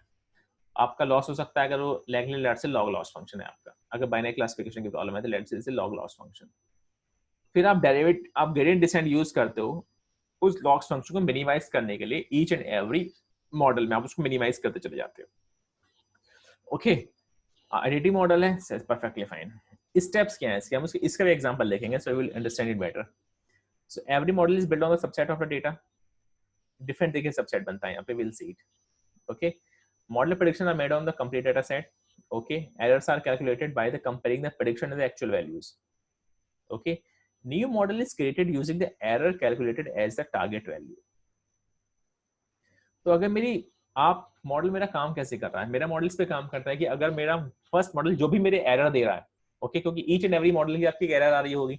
अगर मेरी रिग्रेशन की प्रॉब्लम है तो उसमें एमएससी आ रही होगी इस मॉडल के लिए, लेट्स से अगर मेरी रिग्रेशन की प्रॉब्लम है, लेट्स से ये मेरा फर्स्ट रिकॉर्ड है और इसके लिए जो एक्चुअल जो वैल्यू है टारगेट वैल्यू वो आपकी 100 होनी चाहिए थी और मेरा मॉडल इसको प्रेडिक्ट कर रहा है लेट्स से 80, तो मेरी एमएससी कितनी होगी इसके लिए? इसके लिए मेरी एमएससी होगी 100 माइनस 80। अगर मैं लॉस फंक्शन एमएससी यूज कर रहा हूँ तो दिस इज माई यानी कि 400। तो 400 मेरी एमएससी आ गई है। इसकी एक्चुअल वैल्यू कितनी थी? 400 100 और मेरी एमएससी कितनी आ गई? 400। ओके, अगर एमए यूज करूंगा तो 20 आ जाएगी। ओके, तो मेरा जो नेक्स्ट मॉडल मेरा ट्रेन होगा वो मेरा नेक्स्ट मॉडल ट्रेन होता है रेजिडुअल पे, और मेरा रेजिडुअल कितना मेरा 20। तो मेरा नेक्स्ट मॉडल कैसे ट्रेन होगा? मेरा मॉडल इस पे ट्रेन होगा कि उसकी एक्चुअल वैल्यू है, उसकी एक्चुअल वैल्यू 100 ना हो के वो किस पे ट्रेन होगा? 400 पे। वो रेजिडुअल पे ट्रेन होता है आपका model. It is going to be train on the residual part. Okay, अगर एमए होगा तो 20 पे ट्रेन होगा आपका मॉडल। तो वो आपका उसकी आपके रिकॉर्ड की एक्चुअल वैल्यू 100 मान के नहीं चलेगा, उसकी एक्चुअल वैल्यू वो उसकी एक्चुअल वैल्यू 20 मान के चलेगा। तो उसका नेक्स्ट मॉडल उसका रेजिडुअल पे ट्रेन होता है। जो भी आपके रिकॉर्ड होंगे यहाँ x1 x2 x3 जो भी आपके फीचर्स होंगे, पहले उसका जो टारगेट वेरिएबल था 100 था, सेकंड मॉडल के लिए टारगेट वेरिएबल क्या हो गया? वो it is become your residual, that is not 20 for ME और 400। तो आपके रेजिडुअल पे काम करता है। अगर क्लासिफिकेशन की प्रॉब्लम होगी तो जो भी आपका लॉग लॉस आएगा वो आपका रेजिडुअल बन जाएगा, वो आपका टारगेट बन जाएगा सेकंड मॉडल के लिए। So this works in practically, this seems absurd कि हर बार आप उसके रेजिडुअल को या उसके लॉस को आप उसका टारगेट वेरिएबल बनाते जा रहे हो और मॉडल को उस पर ट्रेन कर रहे हो, तो एक्चुअली आपका कंप्लीटली आपका एरर को कैसे मिनिमाइज कर रहा है। लेकिन प्रैक्टिकली ये बहुत सही अच्छे से काम करता है। It is going to give you the very very good results. Just take an example, उसका इंट्यूशन हम लोग ले सकते हैं। लेट्स आपके पास ये डाटा रिकॉर्ड्स हैं, एन डाटा रिकॉर्ड्स हैं, x1 y1 x2 y2 xn y1। Okay, अब मुझे बेसिकली एक मेरी रिग्रेशन की प्रॉब्लम है ये, ठीक है, और मुझे एक फंक्शन डिराइव करना है मैथमेटिकल, जिसको मशीन लर्निंग मॉडल बोलते हैं, to minimize the square loss. यही होता है हमारा, एग्जैक्टली सेम चीज हम लोग करते हैं, ठीक है। लेट्स से कोई भी डेटा है, ठीक है, तो उसके लिए एक्चुअल वैल्यू 0.9 थी y1 के लिए, आपका मॉडल प्रेडिक्ट कर रहा है 0.8, तो आपका रेजिडुअल कितना आ गया इसके लिए? 0.1। ओके, सो ऐसे आपका fx2 के लिए 1.4 था, आपका 1.3 मॉडल कर रहा है 1.4, तो आपके लिए कुछ ना कुछ आपकी एक एरर आती जा रही है। ओके, तो अब आपको बेसिकली क्या करना है कि आपके फर्स्ट मॉडल ने आपको ये आउटपुट दे दिया है। अब आपको क्या करना है कि इस मॉडल को आपको टच नहीं करना, आपको इसके ऊपर एक और मॉडल ऐड करना है, क्योंकि हम एडिटिव मॉडल बना रहे हैं। तो जैसे कि हम एडाबूस्ट में क्या करते हैं, उसके वेट को इंक्रीज करके नेक्स्ट मॉडल उस पर ट्रेन होता था। यहाँ पे हम ऐड करने का हमारा तरीका डिफरेंट है। हम नेक्स्ट मॉडल कैसे ऐड करेंगे? लेट्स से मैं उसमें एक और मॉडल ऐड करता हूँ इस तरीके से, और मुझे करेक्ट वैल्यू दे देता है लेट्स से y1। पहले मेरा fx1 था जो मेरा फर्स्ट मॉडल मैंने ट्रेन किया, और लेट्स इसमें कुछ एरर थी, उस एरर को मैंने लेट्स से hx1 मैंने एक नया फंक्शन ऐड कर दिया जो क्या करता है कि उसको करेक्ट करता है और मुझे करेक्ट वैल्यू y1 मिल जाती है। ये तो करता हूँ मैं, मेरे पास क्योंकि करेक्ट वैल्यू नहीं दे रहा था, मैं fx1 पे मैं एक नया मॉडल लगा देता हूँ। लेट्स से fx1 मेरे पास लेट्स से पहला डाटा था मेरा 1, और पहला मेरा मॉडल कितना प्रेडिक्ट करता था? 0.9 फॉर एग्जांपल। ओके, तो मेरा 0.9 क्या था, मैंने hx1 और ऐड कर दिया जो मुझे क्या देता है? एक्चुअली 0.1 देता है मुझे। ओके, इन दोनों को मिला के मेरा कितना जाएगा? 1 बन जाएगा। My problem is solved, my problem is solved, right. तो मुझे क्या फाइंड आउट करना है? मुझे hx1 फाइंड आउट करना है जो कि एक्चुअली किस पे काम करेगा? रेजिडुअल पे। और मेरा रेजिडुअल क्या था? मेरा 0.1।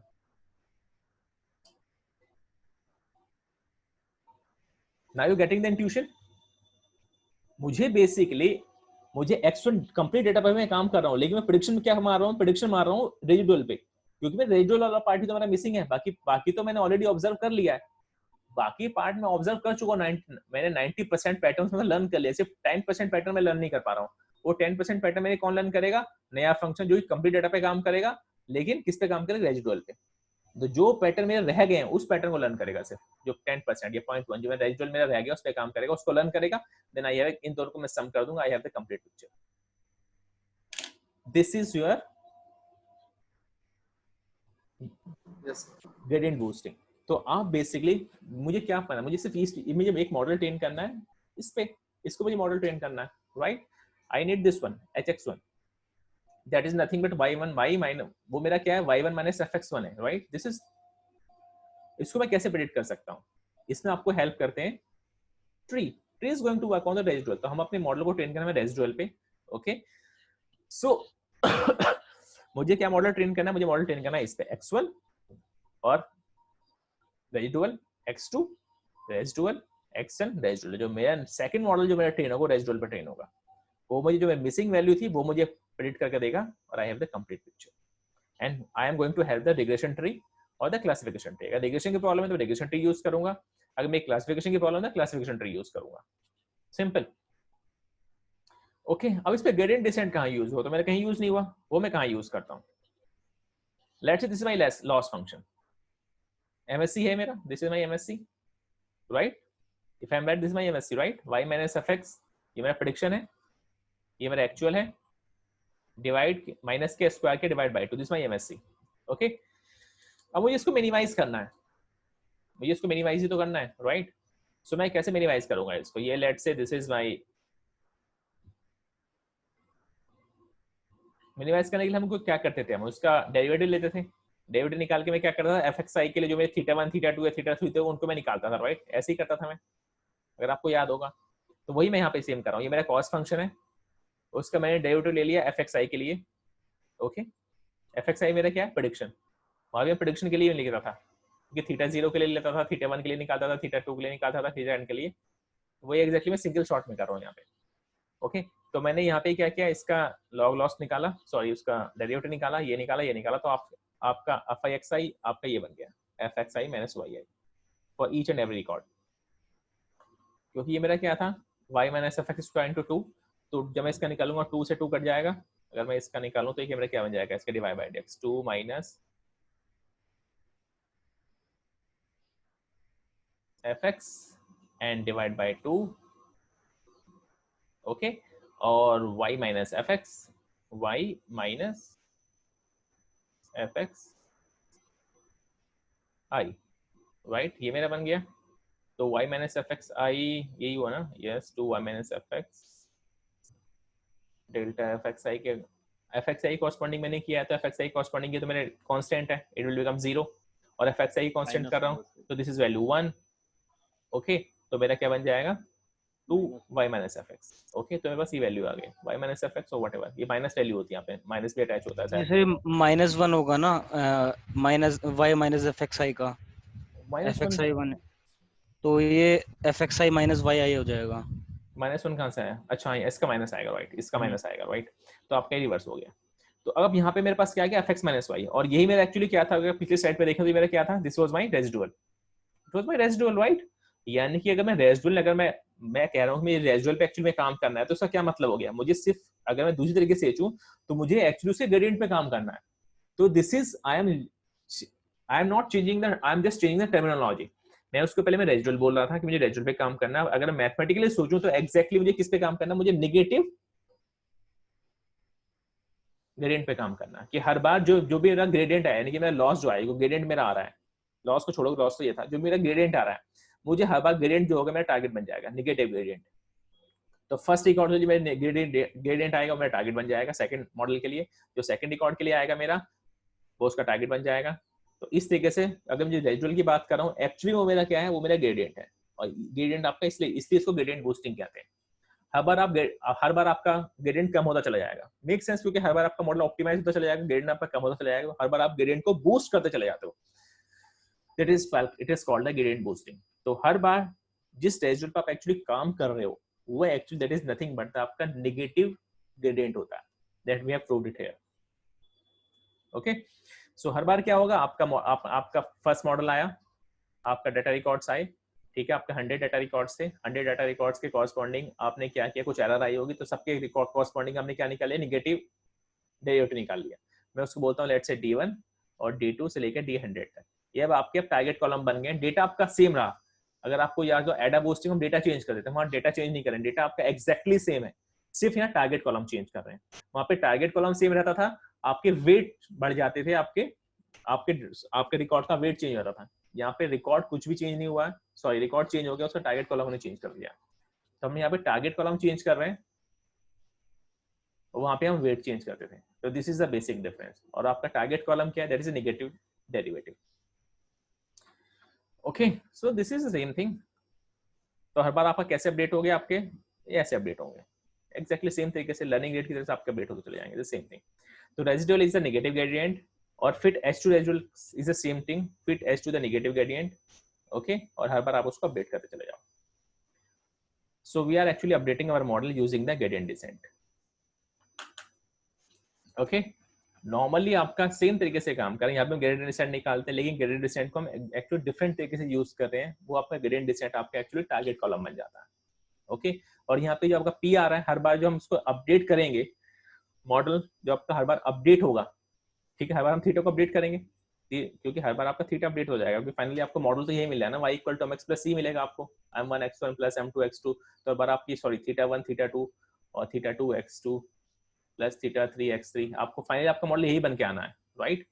पहले तो आपका मॉडल यही बन के आएगा ना, तो हर बार आपके एक्चुअली में अपडेट क्या होंगे, थीटा 0 थीटा 1 थीटा 3 थीटा 4। पहले वाले मॉडल ने जो आपका निकाला था थीटा 1, लेट्स आपको थीटा 1 आपका निकाला था, कुछ भी निकाला, तो सेकंड मॉडल को कैसे अपडेट करेगा, सेकंड मॉडल अपडेट करेगा theta 1 minus c dj by d theta 1, और ये आपका लर्निंग रेट है,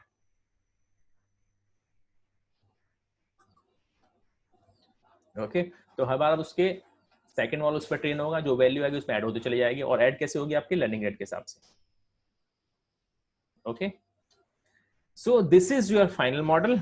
ये आपका क्या होगा, simple, start with initial model, कोई भी आपने इनिशियल मॉडल ले लिया, ठीक है, कैलकुलेट नेगेटिव ग्रेडियंट निकाल लिया आपने, फिट रिग्रेशन ट्री तो नेगेटिव ग्रेडियंट्स, ओके, और आपका मॉडल क्या हो जाएगा, f plus f into delta H. ये आप देखो, this is your learning rate, ये आपका लर्निंग रेट है, इसको याद रखो बस। यहाँ पे लर्निंग रेट आप क्या करेगा, जो आपका दूसरा मॉडल ट्रेन हो रहा है ग्रेडियंट उसके ऊपर, किसके ऊपर, ग्रेडियंट्स के ऊपर, यानी रेसिडुअल के ऊपर, तो आप उसको एग्जैक्टली उसको एकदम से उसको शिफ्ट नहीं करोगे उसकी वैल्यू, आप उसको लर्निंग रेट से शिफ्ट करोगे, ओके। आपका f है क्या, ये अगर मैं f की बात करूं तो f ये है क्या, f is nothing but theta 0 और थीटा 1 और थीटा 2 और थीटा 3 की वैल्यू तो ही है आपके f, वही तो मेरा फंक्शन है ये। तो हर बार इसमें क्या करेगा, ये पहले थीटा की वैल्यू कुछ और होंगी यहाँ पे, इसने करेक्ट वैल्यू नहीं दिया था, सेकंड वाले थीटा 0 कुछ और वैल्यू निकाल के दी होंगी, इसने लेट्स से इसकी थीटा 1 वैल्यू निकाल के दी है, ओके, सॉरी थीटा 0 ये लेकिन डैश है, ओके, इसने ये थीटा 1 डैश निकाल के दे रहा है, ये थीटा 2 डैश निकाल के दे रहा है, राइट। तो मुझे इसमें ऐड करनी है, ऐड करूंगा तो ये एक्चुअली करेक्ट, इन दोनों का ये मेरा करेक्ट कॉम्बिनेशन जो मुझे एक्चुअली राइट वैल्यू देगा टारगेट वेरिएबल की।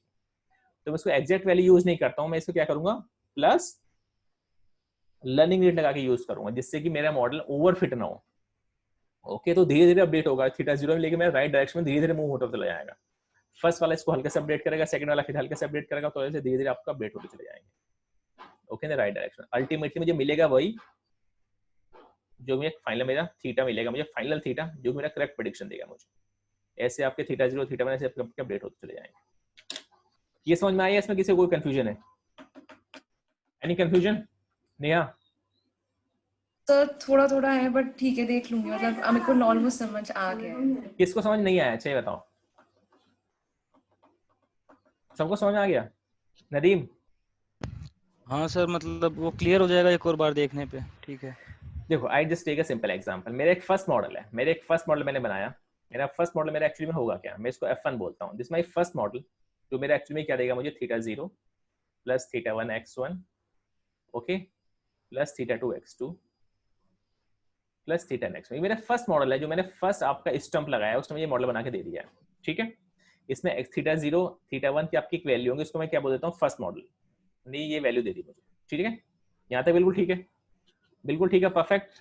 ये मेरा फर्स्ट हो गया। अब मुझे सेकंड, अब मैं क्या करूंगा, जो इस मॉडल के हिसाब से मेरा कुछ मेरी एरर आ रही होगी, वो मेरी एरर कहाँ से आएगी, निकाल के उस एरर को मैं बोलता हूँ ग्रेडियंट डिसेंट। हमने देखा मेरा रेसिडुअल कुछ ना कुछ मेरा रेसिडुअल आएगा, मुझे नेक्स्ट मॉडल मुझे रेसिडुअल के ऊपर फिट करना है, तो मैं क्या करूंगा, पहला जो मेरी एक्चुअल वैल्यू थी और ये मेरा फंक्शन मुझे निकाल के दे रहा है f1 माइनस y, ये मेरा रेसिडुअल हो गया, इसको ऊपर मॉडल फिट करना है सेकंड, एंड एग्जैक्टली ये आपका एक्चुअली में है क्या, ये आपका नेगेटिव ग्रेडियंट है, जो हमने भी देखा था नेगेटिव ग्रेडियंट। तो मैं नेक्स्ट मॉडल किसको फिट करूंगा, मेरा नेक्स्ट मॉडल फिट होगा मेरा, जिसको मैं h बोलता हूँ, वो x के ऊपर बनेगा मेरा, ठीक है, hx, और मेरा एक्चुअली टारगेट कॉलम मेरा क्या होगा, टारगेट कॉलम मेरा क्या होगा, ये negative gradient, okay. Each and every data के लिए मैं नेगेटिव ग्रेडियंट आएगा मेरा, तो मेरा मॉडल होगा इसको ऊपर ट्रेंड, ये मेरे प्रेडिक्टर्स मेरे चेंज नहीं हुए, इससे मेरा टारगेट चेंज हो गया। अब मैं क्या अगर हम हाउस प्राइस की बात करें, अगर उसका पहले टारगेट वेरिएबल 100 था, ठीक है, किसी हाउस का प्राइस 100 था, ठीक है, हमारा मॉडल ने जो प्रिडिक्ट किया वो 80 किया, तो रेसिडुअल बचा 20, तो अगला जो मॉडल वो ट्रेन होगा वो 20 सेम पे train फीचर्स के ऊपर 20 पे ट्रेन यस होगा। एग्जैक्टली ट्रेन 20 पे हाँ, ट्रेन होगा मोर लेस, ठीक। ठीक है ना। लेकिन हम एग्जैक्टली 20 नहीं निकालते हैं, क्योंकि आप देखोगे तो मतलब मोर लेस आपके यहाँ पे मैं एग्जांपल से ले रहा है कि आपका रेजिडुअल और ग्रेडियंट डिसेंट एग्जैक्टली सेम होते हैं, एग्जैक्टली सेम नहीं होते हैं, ठीक है ना। क्योंकि बेसिक ग्रेडियंट डिसेंट जो काम करता है आपका अप्रोक्सीमेशन पे काम करता है, ठीक है। तो हम ग्रेडियंट डिसेंट आपका एग्जैक्टली उस रेजिडुअल के बराबर नहीं होता, लेकिन अप्रोक्सीमेट बराबर होता है। लेकिन ये हमें बेसिकली ये हमें ऑप्टिमाइज करने में ज्यादा हेल्प करता है, इससे बेटर तरीके से हम लोग ऑप्टिमाइज कर पाते हैं। तो इसलिए हम लोग इसको ग्रेडियंट डिसेंट यूज करते हैं। तो आपका जो नेगेटिव ग्रेडियंट है it is just almost equal to किसके ऊपर, आपका रेजिडुअल के बराबर है ऑलमोस्ट। ओके, तो आप ये मान के सकते हो आप जो नेक्स्ट मॉडल होगा ऑलमोस्ट 20 पर ट्रेन होगा आपका, ठीक है। अब ये मेरा मॉडल ट्रेन हो गया, अब ये मॉडल ट्रेन एक्चुअली 20 पर ट्रेन हुआ है, क्योंकि पहला मॉडल मेरा एक्चुअल वैल्यू मेरी वाई की थी 100 थी, पहले मॉडल ने 80 में ही प्रेडिक्ट करके दे दी है, तो मेरा क्या पार्ट मिसिंग था 20। तो मैंने इसको 20 पे मॉडल को मैंने क्या किया फिट किया। अब ये 20 पे जब मॉडल फिट होगा तो 20 के हिसाब से प्रेडिक्शन देगा। तो लेट से ये मुझे प्रेडिक्शन क्या दे रहा है, लेट से मुझे प्रेडिक्शन दे दिया 18 दे दिया, लेट से एग्जांपल एग्जैक्टली पूरा 20 नहीं दिया 18 दे दिया। तो मेरा एक्चुअली कितना आ गया 98 आ गया। तो सेकंड मॉडल ने मेरे फर्स्ट मॉडल को इंप्रूव कर दिया, 18 कर दिया, उसको 98 हो गया अभी, क्योंकि इसका और इसका मैंने ऐड कर दिया। लेकिन एग्जैक्टली मैं क्या करता हूँ यहाँ पे, मैं इसको एग्जैक्टली जो 18 वैल्यू आ रही है एग्जैक्टली 18 में इसमें ऐड नहीं करता हूँ, मैं क्या करता हूँ लर्निंग रेट लगा देता हूँ। लेट्स मैंने लगा दिया 0.01, तभी क्या करेगा 80 प्लस कितना होगा ये 0.18 हो गया, 0.018 हो गया, ये 0.01 इसमें ऐड करेगा। तो ये मेरा कितनी हो जाएगी वैल्यू 18.018। तो हर बारी क्या करेगा, अब देखो पहले 80 था, अब आउटपुट कितना होगा 80.08, यानी कि मैं सही डायरेक्शन मूव कर रहा हूँ लेकिन धीरे धीरे मूव कर रहा हूँ। तो ऐसे ये धीरे धीरे मूव करेगा लर्निंग रेट के हिसाब से, लेकिन सही डायरेक्शन में जाएगा। ओके, इससे मेरी मॉडल की ओवर फिटिंग बच जाती है, क्योंकि अदरवाइज मेरा मॉडल क्या होगा बिल्कुल ट्रेन डेटा के हिसाब से पूरे पूरे स्टम्स बनाता चला जाएगा उसी हिसाब से। Okay, that's I don't want over fitting. तो इस वजह से मैं क्या लगाता हूँ लीनियर, इसमें आपको लर्निंग रेट लगा देता हूँ, तो लर्निंग रेट के हिसाब से मेरा मॉडल ओवर फिट नहीं होगा। अभी कॉन्सेप्ट समझ में आया या अभी भी कंफ्यूजन है नदीम? ठीक है, नहीं सर ठीक है। ओके, सो ये ग्रेडियंट बूस्टिंग का इंट्यूशन सब बेकार है, ये हमने देख चुके, ठीक है। So now we think individual, ये सब कहानी है, इसे पढ़ लेना, ये सब डिस्कस कर चुके हैं हम लोग। ओके, ये जैसे अब आपके एक एग्जांपल है ग्रेडियंट बूस्टिंग का, हमने एग्जांपल देख लिया क्या ग्रेडियंट बूस्टिंग का? नहीं देखा ना? हाँ, अब एग्जांपल देख लेते हैं। This is again from the state quest. मेरे पास ये डाटा मुझे दिया हुआ है, हाइट, फेवरेट कलर और जेंडर, मुझे उसका वेट मेरा टारगेट कॉलम है। ओके, सो मुझे टारगेट कॉलम मेरा कैसे बनेगा, मुझे बहुत सारे स्टम्प्स में बनाऊंगा, यहाँ पर एक, सेकंड एंड थर्ड। अगर आपको याद होगा एडम हम लोग स्टम्प्स बनाते थे, यहाँ पे जनरली स्टम्प्स नहीं होते हैं, यहाँ पे आपके जनरली डिसीजन ट्री होते हैं, उनकी डेप्थ जनरली 2, 4 या 8 होती है, ठीक है। तो यहाँ जनरली आपके बड़े ट्री बनते हैं, these are not the actually stumps. तो आपके मुझे क्या करना है, मुझे बहुत सारे मॉडल अटैच करने हैं, और फाइनल प्रेडिक्शन में कैसा आएगा, जो भी आएगा, जो मेरा ये starting point, starting prediction, next model जो प्रेडिक्शन दे रहा है उसका 0.1 यूज करूंगा लर्निंग रेट के हिसाब से, 0.1 इज लर्निंग रेट, सेकंड का भी लर्निंग रेट, ऐसे ऐड होते चले जाएंगे। Just take an example. तो वहां से हम लोग कैसे स्टार्ट करते थे, अगर आपको याद होगा तो वहां पे स्टार्ट करते पूरे कंप्लीट ट्री से एडाबोस में, और उस कंप्लीट ट्री के हिसाब से हम लोग क्या करते हैं प्रेडिक्शन देते थे। यहाँ हम लीफ नोड से स्टार्ट करते हैं, हम लोग स्टार्ट करते हैं लीफ नोड से, और मैं सबसे स्टार्टिंग का प्रेडिक्शन लेता हूँ, मेरा फर्स्ट स्टार्टिंग पॉइंट कहां से होगा, जैसे मैं स्टार्टिंग करूंगा तो सबसे पहले मैं प्रेडिक्शन मार देता हूँ उसका एवरेज, तो टोटल जो इसका पे सम है 88, 76, 56, 73, 77, 57, ये मेरा बेस मॉडल है। तो मेरे बेस मॉडल का प्रेडिक्शन मैंने क्या कर दिया, इन सबका सम लेके जो भी टोटल नंबर ऑफ रिकॉर्ड से 6, 7, 7 से डिवाइड कर दिया, तो मेरा फर्स्ट प्रेडिक्शन मेरा आ गया 73.3। अब इसके ऊपर मैं, क्योंकि मेरा बेस मॉडल जो एवरेज पे काम कर रहा है, राइट, बिल्कुल मेक सेंस, क्योंकि अगर किसी आदमी को अगर कुछ भी कुछ करना तो एवरेज बता के दे सकता है कि बच्चों की क्लासरूम की हाइट कितनी है, मेरे बच्चों की एवरेज हाइट इतनी है, तो कोई भी नया बच्चा आता है तो मान के चलता हूँ कि उसी एवरेज हाइट का आएगा। तो मेरा बेस मॉडल है, मेरे बेस मॉडल क्या प्रेडिक्ट कर रहा है, मेरे base model just an average है, मैंने कोई मॉडल नहीं लगाया, मैंने बेस मॉडल सिर्फ एवरेज ले लिया, एंड दैट इज 73.3। ओके, यहाँ तक क्लियर है? तो this is my 73.3। okay, so like AdaBoost, this tree is based on the errors made by the previous tree, okay, क्योंकि 73 है तो एरर कुछ ना कुछ होगी, but unlike AdaBoost the tree is usually larger than the stumps, जो हमने भी डिस्कस किया। the gradient boost still restrict the size of the tree, आप साइज को रिस्ट्रिक्ट कर सकते हो, आप उसका हाइट दे सकते हो कि हाइट आपको कितनी रखनी है, जैसे हम लोग रैंडम फॉरेस्ट में करते थे, लेट्स से इसकी हाइट 5 दे दी तो 5 से ऊपर ग्रो नहीं करेगा। Okay, Okay, like AdaBoost, gradient descent build fixed tree sizes on the previous tree. Okay, फिर आप स्केलिंग करोगे सेम थिंग. ओके, अब हम यहाँ पे आ गए. Like gradient descent build another tree based on the errors made by the previous tree. Same, जो पहले जो एरर दे रहा है उसके हिसाब से आप नई ट्री क्रिएट करोगे. तो कैसे ट्री क्रिएट होगा? पहले मेरी एवरेज वैल्यू मैंने क्या थी 78. मैंने पहला प्रेडिक्शन किया, यहाँ से पहला मॉडल मेरा जो एवरेज मॉडल है 71.2 कह रहा है. तो एरर कितनी है मेरी? तो एरर मेरी हो जाती है ऑब्जर्व्ड माइनस प्रेडिक्टेड. सिंपल ही तो मेरी एरर है. तो ये एरर मैंने यहाँ पे लिख दी. लेट्स से मैं एमई यूज कर रहा हूँ. I am using the ME. यहाँ पर मेरा लॉस फंक्शन एमई है. तो मेरा रेजिडुअल कितना आ गया एमई के हिसाब से? मेरा 16.8 आ गया. That is more less equal to the gradient. ये हम एग्जांपल के लिए यहाँ पे एमई कर रहे हैं. हम रेजिडुअल पे अपना पूरा एग्जांपल कर रहे हैं, लेकिन exactly behind the scene gradient पे होता है. और more less gradient is equal to ME. Okay, so आपका एरर कितनी आ गया? आपका रेजिडुअल फर्स्ट के लिए कितना आ गया? 16.8.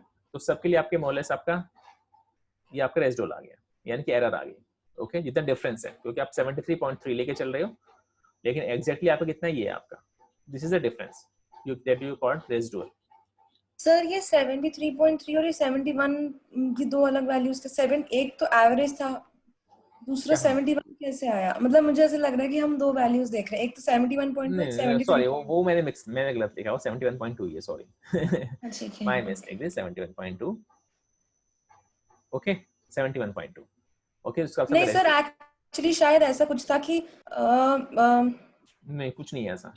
हमने सिर्फ उसका एवरेज निकाला है, तो 71.2 आ गया. उसके हिसाब से हम लोग उसका रेजिडुअल निकाल रहे हैं. ठीक है, रेजिडुअल आ गया. अब मेरा रेजिडुअल निकल के आ गया. ओके, अब मुझे मॉडल किसके ऊपर ट्रेन करना? नेक्स्ट मॉडल रेजिडुअल के ऊपर मेरा ट्रेन होगा. ओके, तो अब मेरा प्रेडिक्शन ये नहीं है. मेरा प्रेडिक्शन क्या है? मेरा this is my prediction, this is my prediction. इस प्रेडिक्शन के हिसाब से मुझे मॉडल तैयार करना है. तो मैं इस प्रेडिक्शन के हिसाब से पहला मॉडल ट्रेन करता हूँ. लेट्स से मैंने मॉडल ट्रेन कर लिया, let's say using the gain index और whatever, let's say information gain, कुछ पे ट्रेन करा. लेट्स मेरा ये मॉडल मेरा ये ट्रेन हो गया. This is a model train for me. उसने पहले उसने जेंडर यूज किया, फिर उसने हाइट यूज किया, और यहाँ पे कलर यूज किया. Let's say okay, for example, और ये आपके स्प्लिट हो गया आगे. लेट्स से ओके, तो हाइट अगर आपकी 1.6 से छोटी है, सो इसमें कौन से दो एग्जांपल आ गए आपके? 14.2, 15.2. Okay, height, which is height, where is height? Height 15 point. कौन सी दो हाइट है? 1.6 से कम ये है, और ये है, और ये है. क्योंकि जेंडर एफ के लिए आपके कौन से आएंगे? जेंडर फीमेल के लिए आपका ये आ गया, ये आ गया, और ये आ गया. ठीक है, तो आपके 3 रिकॉर्ड यहाँ पे आ गए. उसको तो मैंने हाइट लगाया 1.6 से कम. सो हाइट 1.6 से कम मेरे पास. ये रिकॉर्ड मेरे पास है नहीं, इसको मैं काट देता हूँ. तो ये रिकॉर्ड आ गया मेरे पास. कौन से? ये 3 रिकॉर्ड. ओके, तो सबसे 1.4 मेरे यहाँ पे आ गए. ये 2 रिकॉर्ड मेरे यहाँ पे आ गए. हाइट के हिसाब से यहाँ पे आ गया 4.8 वाला, दिस वन. ओके, ऐसी ब्लू के हिसाब से आपने ये कॉम्बिनेशन आपके बन के आ गया. ये आपके टारगेट कॉलम, ये आपके टारगेट वैल्यू है. ओके, ये आपका ट्री बनकर तैयार हो गया. ट्री सही है, इसमें कोई कंफ्यूजन नहीं है ना, ट्री जो बना. ओके, ये फाइनल लिप में रेजिडुअल्स है. ओके, ये मेरा ट्री बनके मेरा तैयार हो गया. ओके, अब हम क्या करते हैं? Basically we replace this residual with the averages. हम उसको स्केलिंग कर देते हैं. बेसिकली आउटपुट की स्केलिंग कर दिया. इसको हमने इसके एवरेज से प्लेस कर दिया -14.7. ओके, और सबको हमने इसके मीन से प्लेस कर दिया -14.7, 4.8, 3.8 और 16.8. ओके, उसका हमने इसका एवरेज ले लिया, तो हमारा आ गया 14.7. अब हमें क्या करना है? इन अदर वर्ड, अभी हमने यहाँ पे किया, मॉडल को ट्रेन किया. ये मॉडल ट्रेन करने के बाद हम देखेंगे कि हमारा एक था कौन सा जो मिस क्लासीफाई हो रहा था पहले. कौन सा वाला मिस क्लासीफाई हो रहा था हमारा? कोई डाटा हम उसको उठा के चलते हैं. लेट्स से इस वाला एग्जांपल में जो 1.6 है, 1.6 ब्लू और मेल. हमारा example 1.6 blue male, 1.6 blue male. हमारी स्टार्टिंग में उसका एक्चुअल वैल्यू क्या थी? 81 कुछ थी. और हमारा फर्स्ट हमारा प्रेडिक्शन जो था 60, हमारा 71.2 था, राइट? हम देखोगे तो जो पहला मॉडल ट्रेन करने के बाद, फर्स्ट मॉडल ट्रेन करने के बाद इसकी जो हमारी एक्यूरेसी आ रही है वो उसने 88 प्रेडिक्ट कर दिया उसको. क्योंकि रेजुअल कितना आ रहा है? 4.8. वो मैंने 71.2 में मैंने ऐड कर दिया इस रिकॉर्ड के लिए, प्लस 4.8, यानी कि कितना हो गया? 88. ये कौन सा वाला था इसमें? सॉरी, नहीं सर एक सेकंड. हाँ सर नहीं, 88 था उसका एक्चुअली. जो लास्ट लाइन लिखी आ रही है ना, प्रेडिक्टेड वैल्यू 17.1.2 प्लस 16.888. एक्चुअली उसका था एक्चुअली वेट 88 और प्रेडिक्ट हुआ था, एवरेज निकाला था आपने 71 जो भी, तो वो 16 था रेजिड्यू. राइट, उसका 88 था, ठीक है ना, और जो अब हाँ। प्रेडिक्ट होने के बाद जो उसका आ रहा है वो कितना आ रहा है, सी आ रहा है 16.8। अब फर्स्ट ये सिस्टम तो के रेसिड्यू ही है ना सर? नहीं, रेसिड्यू नहीं है, प्रेडिक्शन है। Okay. देखो ये आपका ये था, क्योंकि मैं उसका एवरेज ले लेता हूँ हर बार में उसका। देखो ये मेरे 14.2 और ये मेरे मॉडल आ गए थे, ठीक है ना। अब मैं इसका हर बार इसका एवरेज हर बार मैं इसका एवरेज ले लेता हूँ। हाँ ठीक मेरा है, ठीक प्रेडिक्शन है, हर बार इसका हाँ। एवरेज बन जाता है। तो हर बार इसका मैंने एवरेज ले लिया, इसका एवरेज ले लिया, इसका एवरेज, इसका हाँ एवरेज। तो उसमें एक ही वैल्यू थी सर, हाँ, तो उसमें एक ही उसमें तो वैल्यू नहीं थी। 16.8 रह गया। 80 तो रह उस गया। केस में आप देखो तो एग्जैक्टली 88 के बराबर हो गया ये, मोर और लेस, ठीक है। तो उस केस में आपका मॉडल पहली बार में आपने इसको ओवरफिट कर दिया, ओके, तो आपका लर्निंग एग्जैक्टली रेट आपको नहीं सेम है। वैल्यू मिल गई है। तो उस केस में आप क्या करते हो कि आपका किसी के साथ भी ऐसा हो सकता है, तो उस केस में आप क्या करते हो, आप इसमें लर्निंग रेट लगा देते हो, तो आपको एग्जैक्टली सेम वैल्यू नहीं मिलेगी, same otherwise your value. Model is going to overfit.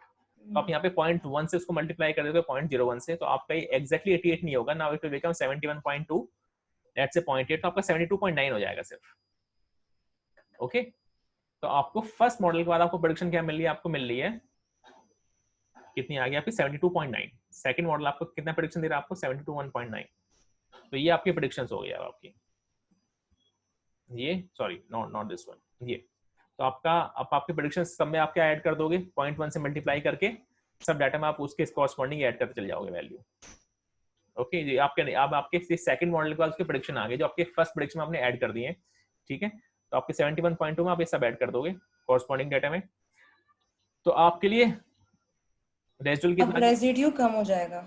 Residual अब कम हो गया आपका 15.1, तो सबके लिए आप दिखाओगे तो सबका रेजिडुअल आपका पहले से कम आ गया, ओके, क्योंकि आपने उसको तो हल्का से। सर यहाँ पे जो ग्रेडियंट डिसेंट कम होता है, मतलब हम लोकल ऑप्टिम ग्लोबल मिनिमा में जो रीच करते हैं, तो वो हम अक्रॉस द डिफरेंट सीक्वेंस करते हैं, राइट? राइट, मतलब पहले मॉडल में नहीं होता। अब ये जो मॉडल था जेंडर फीमेल, उसके बाद आपने उसको नेक्स्ट लाइन में एडिटिव बनाया जहाँ पे प्लस लगाया है, उसके बाद अब ये जिस नेक्स्ट सीक्वेंशियल मॉडल का इनपुट बनेगा वो और इसका रेजिड्यू कम करेगा, तो इसका रेजिड्यू जो जीरो अप्रोच होगा वो across the entire sequence drop होगा, राइट? ना कि पहली शॉट में ही वो कम हो जाएगा। नहीं gradient descent across entire sequence लगता है बेसिकली। नहीं ग्रेडियंट डिसेंट एंटायर सीक्वेंस नहीं लग सकता ना आपको, और तो जिस मॉडल पे काम करो उस पे लगेगा ना, आप जिस मॉडल पे काम करो उस पे ग्रेडियंट डिसेंट लगेगा ना, क्योंकि आप ग्रेडियंट डिसेंट कैसे लगता है, ग्रेडियंट डिसेंट ये लगता है कि बेसिकली आपके सिस्टम का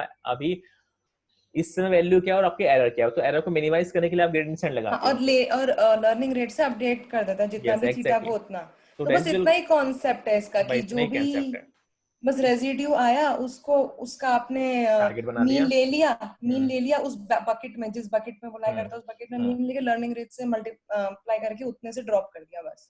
क्योंकि हमने इसका मीन क्यों लिया, तुम समझो, मीन हमने इसलिए लिया क्योंकि बेसिकली आपका ये रिग्रेशन की प्रॉब्लम है, तो अगर मुझे यहाँ से हाँ। प्रेडिक्शन देना तो मैं एवरेज से प्रेडिक्शन दूंगा ना, मैं प्रेडिक्शन वो एवरेज से ठीक है, दूंगा। अगर मैं क्लासिफिकेशन वो की सही प्रॉब्लम है होती बात। हाँ। तो फिर मैं क्या करता है, इसकी मैक्स वोटिंग करा लेता। तो एवरेज लेने का कंसेप्ट ये है कि मेरे यहाँ से अगर मैं प्रेडिक्शन दूंगा इस ट्री के हिसाब से, मुझे प्रेडिक्शन देना है तो मैं इसके एवरेज पे प्रेडिक्शन देता हूँ, जो यहाँ से जो जितना भी यहाँ पे आ गया उसका एवरेज लेके प्रेडिक्शन मार देता हूँ मैं, एवरेज प्रेडिक्शन होता है ना मेरा हमेशा, हाँ अंडरस्टूड ठीक है। वाले केस में, हाँ इसलिए ये ठीक एवरेज है। लिया है।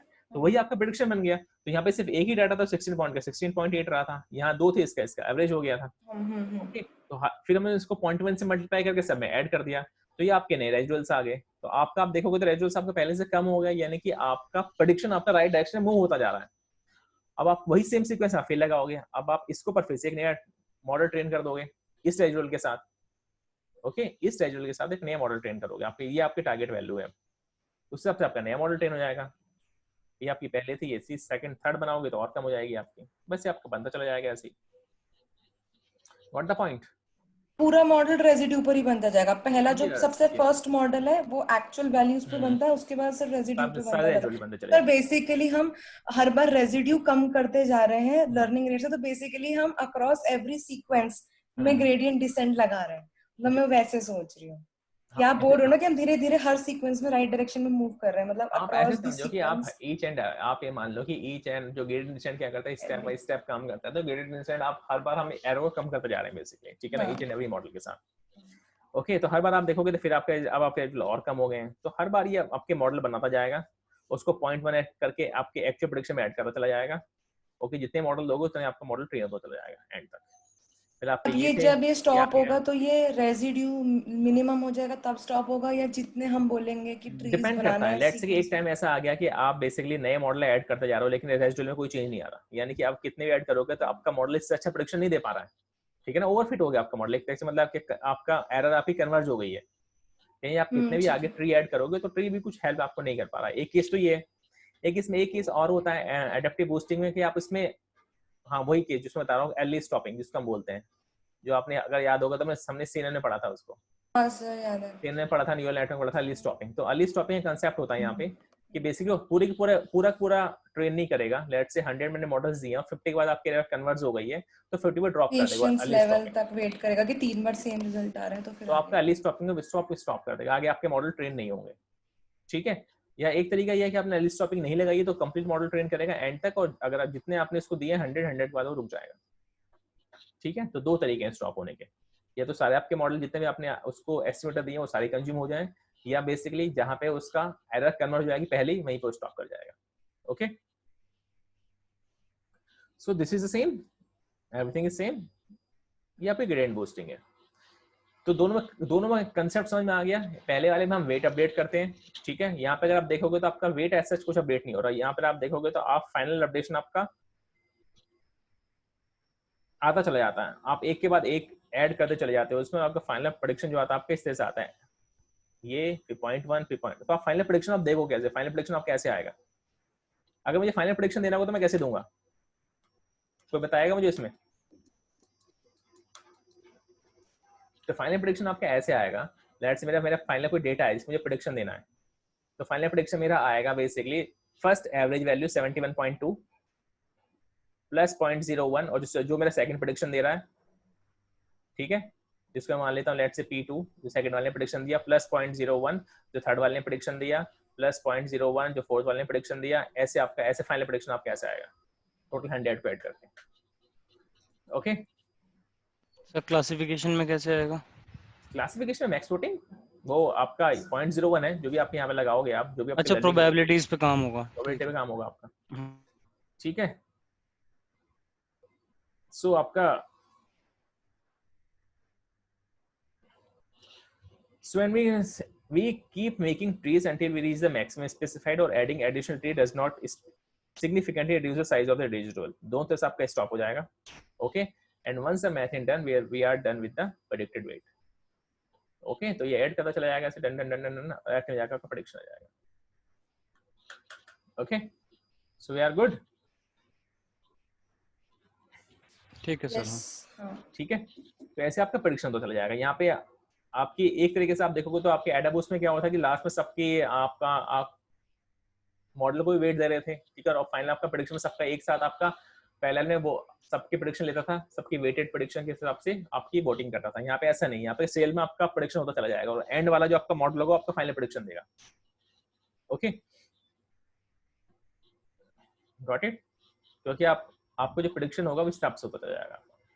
सर अगर ये क्लासिफिकेशन वाली प्रॉब्लम रहती तो ये लर्निंग मतलब इसमें लॉग लॉस फंक्शन टाइप का वो वैसे अपडेट होता रहता, राइट? अगर आपकी क्लासिफिकेशन की प्रॉब्लम होती तो लेट से आपका फर्स्ट आप ये मान के चलो कि फर्स्ट आपका इसने आपको कोई प्रेडिक्शन आपका लेट से आपको क्या दे रहा है, लेट से उसको पॉजिटिव बता रहा है, लेट से फॉर एग्जांपल इसको पॉजिटिव क्लास बता रहा है, ओके, और लेट से सेकंड वाला उसको नेगेटिव क्लास बता रहा है, व्हाटएवर नेगेटिव क्लास जो भी है आपकी, ठीक है। तो यहाँ उसकी प्रोबेबिलिटी निकल के आ रही होगी, लेट से उसकी प्रोबेबिलिटी उसने 0.7 या 0.9 के हिसाब से कुछ की है। अगले वाला जो कर रहा है लेट से उसको नेगेटिव बता, लेकिन उसमें आपने उसको लर्निंग रेट ऐड कर दिया तो उसको 0.01 समथिंग जो भी होती चली जाएगी, तो आप उस हिसाब से उसे ऐड करते जाएगा प्रोबेबिलिटी के हिसाब से। इनफैक्ट इसका एग्जांपल भी है, we will also send it to you, दूसरी स्लाइड में है, आई डोंट नो दूसरी स्लाइड है कहाँ आपकी, आई थिंक दिस ये आपका एग्जांपल मैं इसमें डाल दूंगा आप लोगों के लिए। आई थिंक इसमें आपका not this one क्लासिफिकेशन का एग्जांपल, दिस आपका रिग्रेशन का एग्जांपल है, क्लासिफिकेशन का एग्जांपल भी इसमें होना चाहिए था जो मुझे दिख नहीं रहा है।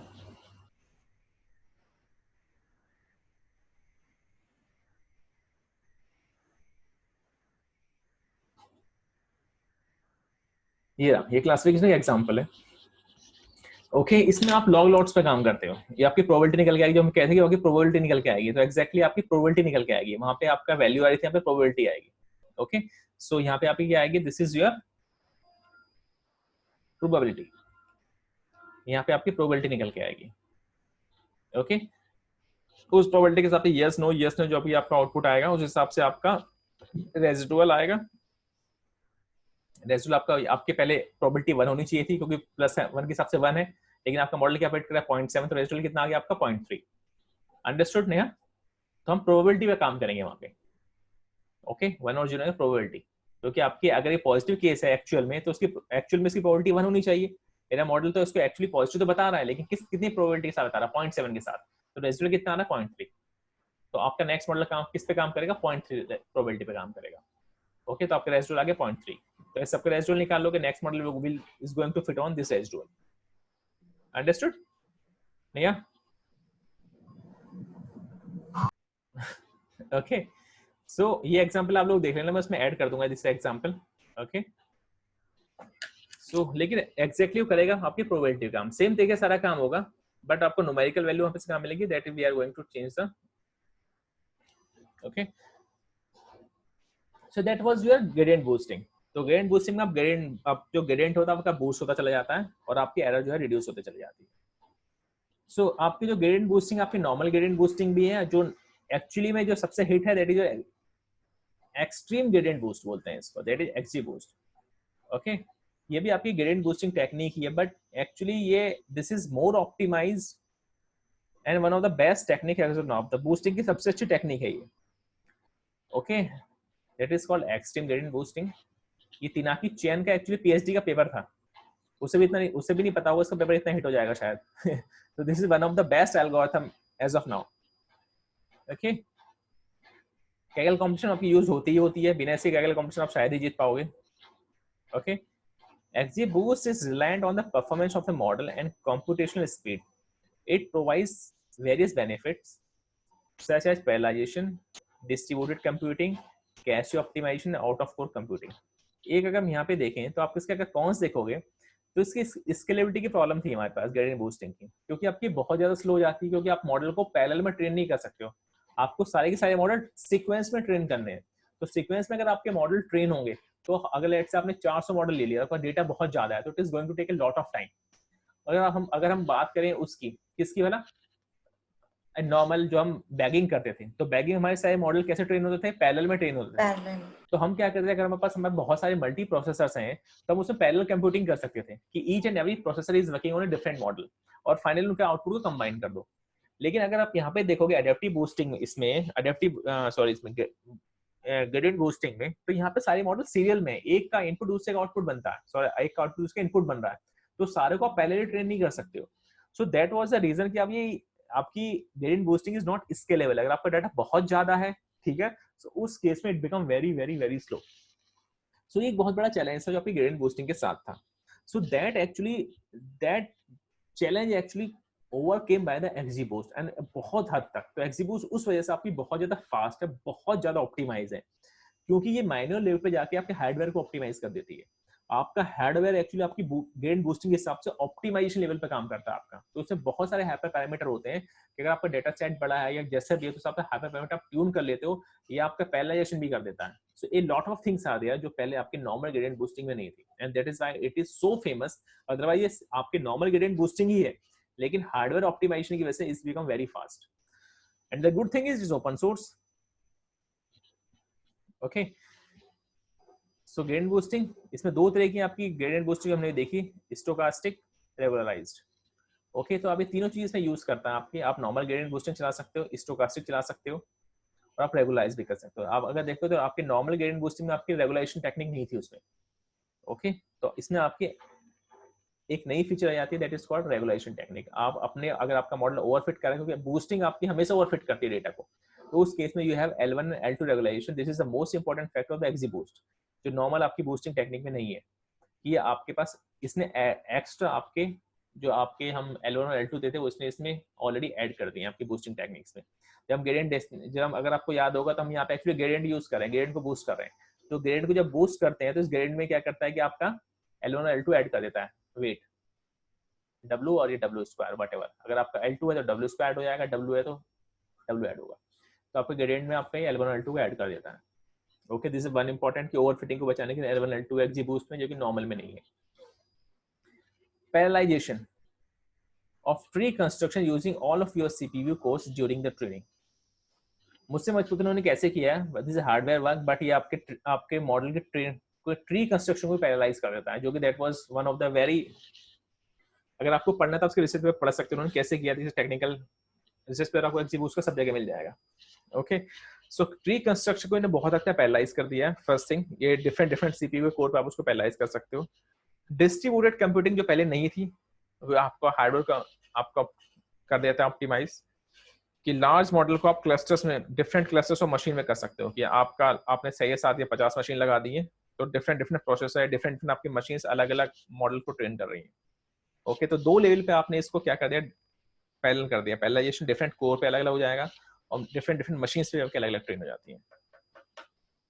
आउट ऑफ 4 कंप्यूटिंग भी ये फैसिलिटी आपको देता है, यानी कि अगर आपका इतना बड़ा डाटा सेट है कि आपका रैम में आ ही नहीं पा रहा है, तो उस केस में क्या करता है कि आपका आउट ऑफ 4 कंप्यूटिंग में देता है, कि आपका अगर रैम पे नहीं भी आ रहा तो पार्सल्स में काम कर लेता है और आपको कंप्यूटर रिजल्ट भी देता है.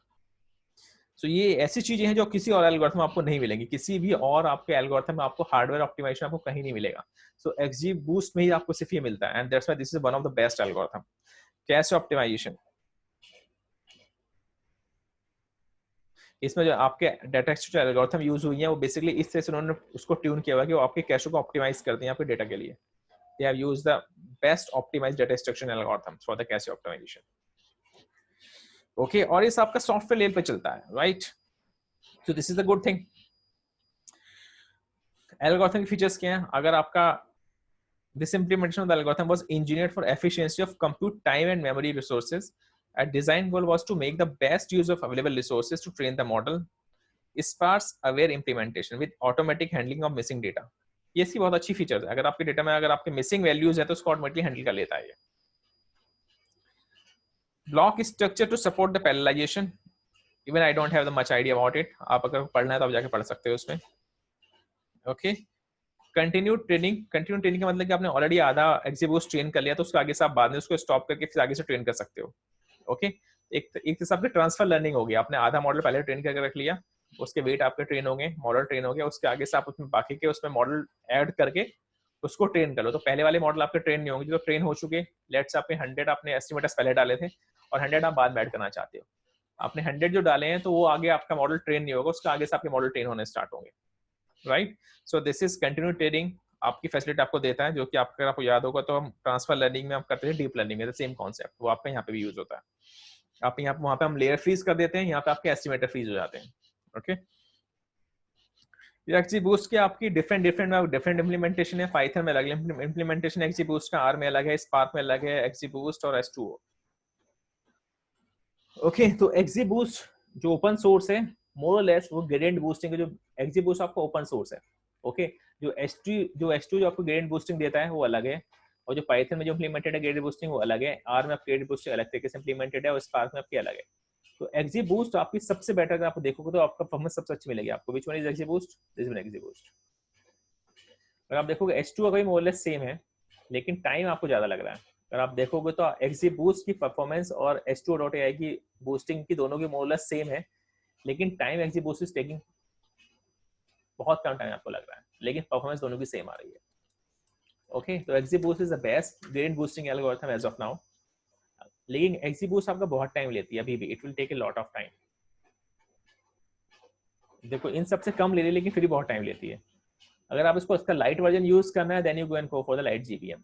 That is called LGBM, and I think this is a Microsoft license. I think ये माइक्रोसॉफ्ट का लाइसेंस है, लेकिन इसके लिए आपको बहुत सारे झमेले हैं. इसके लिए आपको आपके अगर आप अपने लोकल सिस्टम पे यूज करो तो आपको लोकल सिस्टम पे इंस्टॉल करना पड़ता है इसे. लेकिन XGBoost का ऐसा कुछ नहीं है. XGBoost आपके सीधे पाइथन में इंस्टॉल हो जाता है. LGBM के लिए आपको आपके लैपटॉप पे लोकल मशीन पे आपको बहुत सारे कॉन्फ़िगरेशन करने पड़ता है LGBM के लिए. लेकिन अगर आप Kaggle प्लेटफॉर्म पे कर रहे हो या फिर आप उस पे कर रहे हो गूगल कॉलेज पे, तो आपको कुछ करने की जरूरत नहीं है. ऑलरेडी सब कुछ वहाँ पे इम्प्लीमेंटेड है. हार्डवेयर आपका ट्यूनर्स आई लाइब्रेरीज वहाँ पे हैं. तो आई रिकमेंडेड कि आप जब इसका कोड करोगे एडेप्टिव बूस्टिंग XGBoost का, तो आप लोकल सिस्टम में मत करो, आप गूगल कॉलेज पे करो या Kaggle पे जाके करो. ओके, वहाँ पे आपको ज्यादा आराम से हो जाएगा, कोई लाइब्रेरी आपको इंस्टॉल नहीं करनी पड़ेगी. ओके, सो XGBoost आपको कब यूज करना है?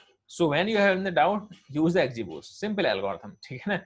XGBoost आपको हमेशा सबसे अच्छी रिजल्ट देगी। हाँ, ये हो सकता है कि आपका सिस्टम बहुत स्लो है, आपके पास रिसोर्स की आपके पास कमी है, तो आपका हो सकता है मॉडल आपका स्लो ट्रेन हो, लेकिन आपका XGBoost एज लेड टू अलग अदर एल्गोरिथम आपका हमेशा अच्छे रिजल्ट देगा।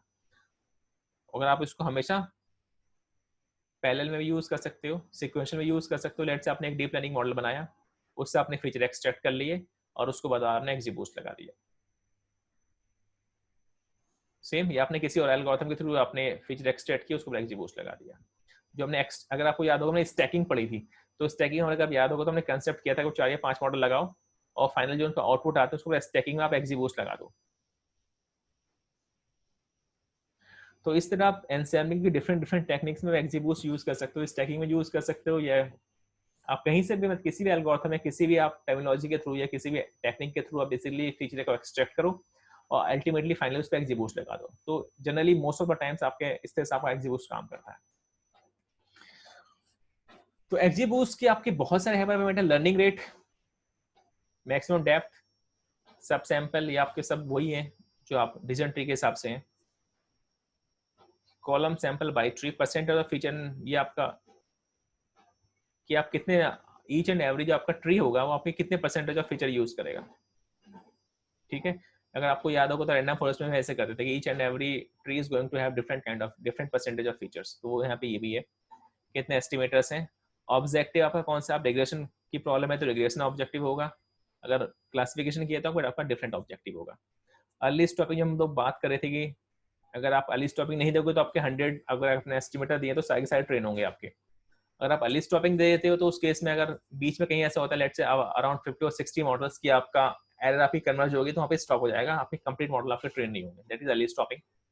नंबर ऑफ जॉब्स, अगर पास डाटा बहुत ज़्यादा है आप उसको पैरेलली चलाना चाहते हो तो नंबर ऑफ जॉब्स जैसे डिफरेंट थ्रेड्स बना देगा आपके, और उस थ्रेड के हिसाब से आपका डाटा आपका मॉडल आपका ट्रेन हो जाएगा। सिर्फ बहुत सारे पैरामीटर्स हैं XGBoost के। XGBoost का प्रॉब्लम ये कि XGBoost का आई थिंक मेरे हिसाब से 250 के आसपास पैरामीटर टोटल ट्रेन करने के लिए है, शायद बहुत ज़्यादा है। रेगुलेशन के लिए आप गामा यूज कर सकते हो, अल्फा और लैम्डा, ये आपका L1 है, ये L2 है। गामा आपका मोलेस आपका SVM की तरह काम करता है। सर गामा तो वो था ना SVM में, मतलब पर सैंपल कितना वो लेना है हमें। तो एग्जैक्टली मोलेस वो भी सेम तरीके से यहाँ पे काम करता है आपका, ओके, मोलेस सेम तरीके से। तो आपका 3 चीजें आपके पास गामा है, अल्फा है, L1 और लैम्डा है, ओके। आप XGBoost में जनरली बाय डिफॉल्ट आपको जो ट्री यूज होता है आई थिंक वो आपका GB ट्री यूज होता है। आप चाहे तो डार्ट यूज कर सकते हो, आप चाहे तो बी ट्री यूज कर सकते, I think B tree, ball tree जिसको बोलते हैं, बॉल ट्री यूज कर सकते हो। लेकिन आपको ये आप लेकिन तभी यूज करो जब आपको वैसे रिसर्च पे काम करना है, क्योंकि बहुत ज्यादा डिफरेंस आपको दिखाई नहीं देगा। तो डार्ट अच्छा काम करता है लेकिन it is little slow I think. So by default अगर आपका GB ट्री है तो उसी को यूज कर लो। आप डार्ट आप करोगे तो बहुत ज्यादा डिफरेंस आपको दिखाई नहीं देगा। अगर आप बहुत बड़े डाटा सेट पे काम कर रहे हो तो आपको डिफरेंस दिखाई देगा, अगर आपको डिफरेंस नहीं दिखाई देगा, ओके। तो आप GB tree, GB linear, dart कुछ भी यूज कर सकते हो, जो भी आपकी मर्जी। उसको हम बूस्टर बोलते हैं, आप बूस्टर चेंज कर सकते हो। ओवरफिटिंग, अगर आपका मॉडल ओवरफिटिंग करा तो हमने ये तो देखा ही आपका गामा, अल्फा, लैम्डा, ओके। नहीं, ओवरफिटिंग के लिए नहीं है, this is for your overfitting के लिए। वो तो था ही आपका ओवरफिटिंग के लिए। उसके अलावा आप कैसे कर सकते हो, आप ट्री को हैंडल कर सकते हो कि ट्री के मैक्सिमम डेप्थ कितनी होगी, मिनिमम चाइल्ड वेट कितना होगा, राइट। वो सैंपल बाय ट्री हमने अभी देखा ही है। स्टेप साइज, ETA, ये सब चीज आप हैंडल कर सकते हो। इनकी डिटेल आपको यहाँ पे जाके मिल जाएगी। If you go and check here, then you can find these are the hyperparameters, not these are not the hyperparameters. कहाँ गए इसके hyperparameters? Yes, XGBoost parameters। तो XGBoost की वेबसाइट है, ठीक है। इसके डॉक्यूमेंट्स आपको सारी चीज पता चल जाएगी कौन कौन से पैरामीटर्स आपको हैं। बहुत सारे पैरामीटर्स हैं इसमें। प्रॉब्लम XGBoost के साथ यही होती है, इसमें बहुत ज्यादा पैरामीटर्स हैं, तो आपको बहुत ज्यादा पे काम आपको नहीं करना है, ठीक है। तो आपको जो जनरली यूज होते हैं you can work upon them, ठीक है। फास्टर ट्रेनिंग के लिए आप ट्री मेथड यूज कर सकते हो, ठीक है। ट्री मेथड यूज कर सकते हो, historical GPU HIST, different method है, ठीक है। और डिटेल आप यहाँ से पढ़ सकते हो किसको कैसे यूज करना है। इम्बैलेंस डाटा सेट के लिए आपको यहाँ पे आपके पास होता है स्किल POS वेट। आप ईच एंड एवरी डेटा का स्टार्टिंग में वेट चेंज कर सकते हो। अगर आपका इम्बैलेंस डाटा सेट है, जो हमने पढ़ा भी था, अगर आपका इम्बैलेंस डाटा सेट तो आपको आप डेटा का वेट चेंज कर दो, तो वो फैसिलिटी आपको XGBoost इनहेरेंटली आपको देता है कि वो बेसिकली आपको स्केल POS देखो तो अपना वो सारे डेटा को आपको वेटेड कर देता है उसको। सर इसका एक अलग क्लासीफायर भी होता है, बैलेंस क्लासीफायर। बैलेंस क्लासीफायर है, लेकिन XGBoost की बात करो, XGBoost में हाइपर पैरामीटर है, ठीक है ना, तो आपको क्या आपको अलग क्लासीफाई यूज करो, फिर XGBoost नहीं रहा ना वो। XGBoost में इंटरनली आपको सर XGBoost का ही एक दूसरा वर्जन है, XG बैलेंस क्लासीफायर कुछ ऐसे करके होगा, लेकिन वो मेरे हिसाब से वो XGBoost एक्चुअली एल्गोरिथम नहीं होगी। मैं कह रहा हूँ बहुत सारे एल्गोरिथम है जो आपको ग्रेडिएंट डिस्ट्रीब्यूशन एल्गोरिथम, वो XGBoost नहीं होगी। फिर वो कौन सी वाली है? क्योंकि अगर होता तो यहाँ पे दिखाई देता, वो XGBoost में नहीं है, मे बी यहाँ पे होगा। सर XGBoost ही है, मैंने लगाया तो उसमें UCI वाले में। एक मिनट यहाँ पे है शायद, ये रहे आपके, क्योंकि XGBoost के बहुत सारे वर्जन आ गए हैं आपके। So this one, not this one, ये आपका डिस्ट्रीब्यूटर XGBoost, यार्न, कुबरनेट, बहुत सारे डार्क बूस्टर इसमें आपका होगा। अगर आपको होगा तो दिख जाएगा यहाँ पर। आई डोंट थिंक, मुझे यहाँ के दिखा नहीं था। पाइथन पैकेज और sklearn API ढूंढ लेना, अगर यहाँ पे ऐसा कुछ है तो मुझे भेज देना, ठीक है ना, क्योंकि मुझे कहीं दिखा नहीं था इसमें। ठीक है, बैलेंस, ठीक है, तो आप ये स्केल POS वेट चेंज कर सकते हो, मैक्स डेल्टा स्टेप, बहुत सारे पैरामीटर्स है। तो ये आपके इम्बैलेंस डाटा सेट पे XGBoost बहुत अच्छे से काम करती है, आपके आउटलायर्स भी हैंडल कर लेती है, आपके इम्बैलेंस डाटा सेट भी हैंडल कर लेती है, मिसिंग डाटा भी हैंडल कर लेती है। तो XGBoost अपने आप में आपकी बहुत हद तक फीचर इंजीनियरिंग कर देती है, बहुत हद तक। So it is that is why अगर आप डीप लर्निंग में काम करो, डीप लर्निंग के आउटपुट को अगर आप इसमें डाल ले तो आपको कुछ फीचर इंजीनियरिंग नहीं करनी, इसमें सीधे इसमें डाल दो, आपका काम हो जाएगा। तो ऑन एन एवरेज XGBoost आपका बहुत अच्छा रिजल्ट आपको देती है, और यूज आपका सेम तरीके से होता है। कोड हम लोग बाद में देखेंगे क्योंकि अभी बहुत टाइम हो गया है, but I will show you the code more less किस तरीके से, बहुत ज्यादा कुछ है नहीं। टाइटैनिक में आप XGBoost लगा सकते हो, टाइटैनिक डाटा सेट पे आप XGBoost लगा लो, बिल्कुल से एग्जाम्पल आपको 50 जगह मिल जाएंगे, ठीक है ना। XGBoost में एक इंपॉर्टेंट चीज होती है कि आपको XGBoost में इसके लिए आपको बनाना पड़ता है इसका पाइथन API इंस्टॉलेशन गाइड नहीं चाहिए हमें, गेट स्टार्टेड।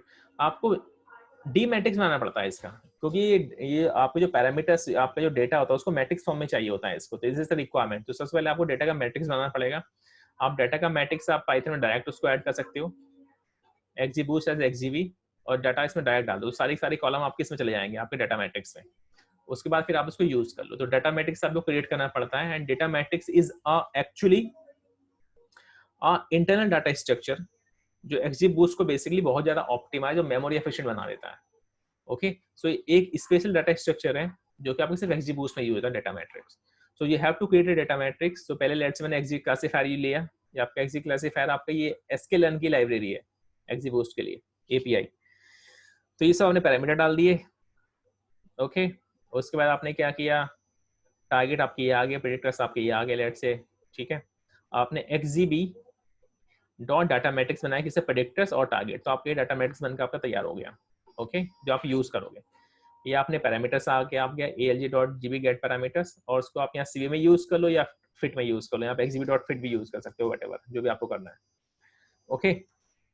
मॉडल आपका ट्रेन हो जाएगा, आपको आउटपुट मिल जाएगा। तो उसमें ज्यादा कुछ नहीं करना होता, सिंपल तरीके से होता है, बस यहाँ पे आपको डी मैट्रिक्स आपको एक्स्ट्रा बनाना होता है, उसके बाद आपको यूज करना होता है। आई will send you the code, okay. तो उसमें दो चीजें हैं, अगर आप sklearn का API यूज नहीं करना चाहते हो तो बिना उसके भी आप उसको यूज कर सकते हो, अगर आप sklearn की API यूज करना चाहते हो तो उसके साथ भी कर सकते हो, दोनों ही तरीके आपके पास हैं, ओके। तो आपको Kaggle पे जनरली जो आपको एग्जाम्पल मिलेंगे, लोगों ने sklearn की API यूज नहीं कर रखी होगी, डायरेक्ट XGBoost की API यूज कर लेते हैं, पाइथन वाली, sklearn वाली नहीं करते, डायरेक्ट पाइथन में भी है उसकी, okay. So you can just check it here. अगर आप यहाँ पे जाओगे कम पाइथन पैकेज, तो पाइथन API, पाइथन आपको यहाँ पे सब मिल जाएगा। आपको ट्रेनिंग कैसे करनी है मॉडल की, XGB.train, ये आपका पाइथन का पैकेज है। अगर आपको sklearn का करना है तो फिर आपका ये आपका .fit मॉडल हो जाता है, क्योंकि आप देखोगे तो sklearn में आपका ट्रेन कोई फंक्शन नहीं होता, वहाँ फिट फंक्शन होता है। तो अगर आपको फिट फंक्शन यूज करना है तो फिर आपको sklearn की यूज करनी पड़ेगी, sklearn API। और sklearn API में आपको डिफरेंट तरीके से उसका थोड़ा सा चेंज हो जाता है, और आप जो मॉडल यूज करोगे that would be fit model. कहाँ गया, इज अ फिट मॉडल, ये रहा फिट मॉडल, ओके। अगर आप, तो I will send to the example both, वरना हम नेक्स्ट क्लास में इसके इंप्लीमेंटेशन देखेंगे अगर sklearn के थ्रू करेंगे तो कैसे हल्का सा चेंज हो जाता है। अगर sklearn की API यूज नहीं करोगे तो आप डायरेक्टली भी आप उसको कर सकते हो, लेकिन बहुत छोटा सा कोड चेंज होता है, बहुत ज्यादा चेंजेस नहीं है।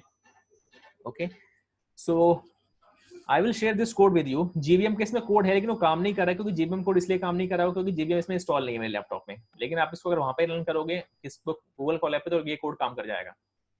Okay, so I will share this python sheet as well with you. आप इसको एक बार रन करके देख लो पाइथन, आप किसी भी डाटा सेट पे जहां भी आपने जो भी आपने डाटा सेट पे काम किया हुआ, जो क्लासिफिकेशन का रिग्रेशन का है, ये इसको इंस्टॉल करने के लिए कोई कमांड है? सर मैंने रन किया था बट मैं एक बार XGBoost ट्राई कर रही थी बट मेरा रन नहीं हुआ था XGBoost। कैसी बात कर रहे हो आप लड़की? देखो इंस्टॉलेशन गाइड, आपको कुछ नहीं करना होता। मैंने कर रहा था सर, मैंने पिप इंस्टॉल कर लिया आपको था, इतना करना है, पिप मेरा इंस्टॉल नहीं रन हो रहा। XGBoost, भाई आपको सर इतना ये ही कर करना लिया मैंने। नहीं हुआ? सर ये कर लिया, नहीं हुआ मेरा। क्या प्रॉब्लम आ रही है?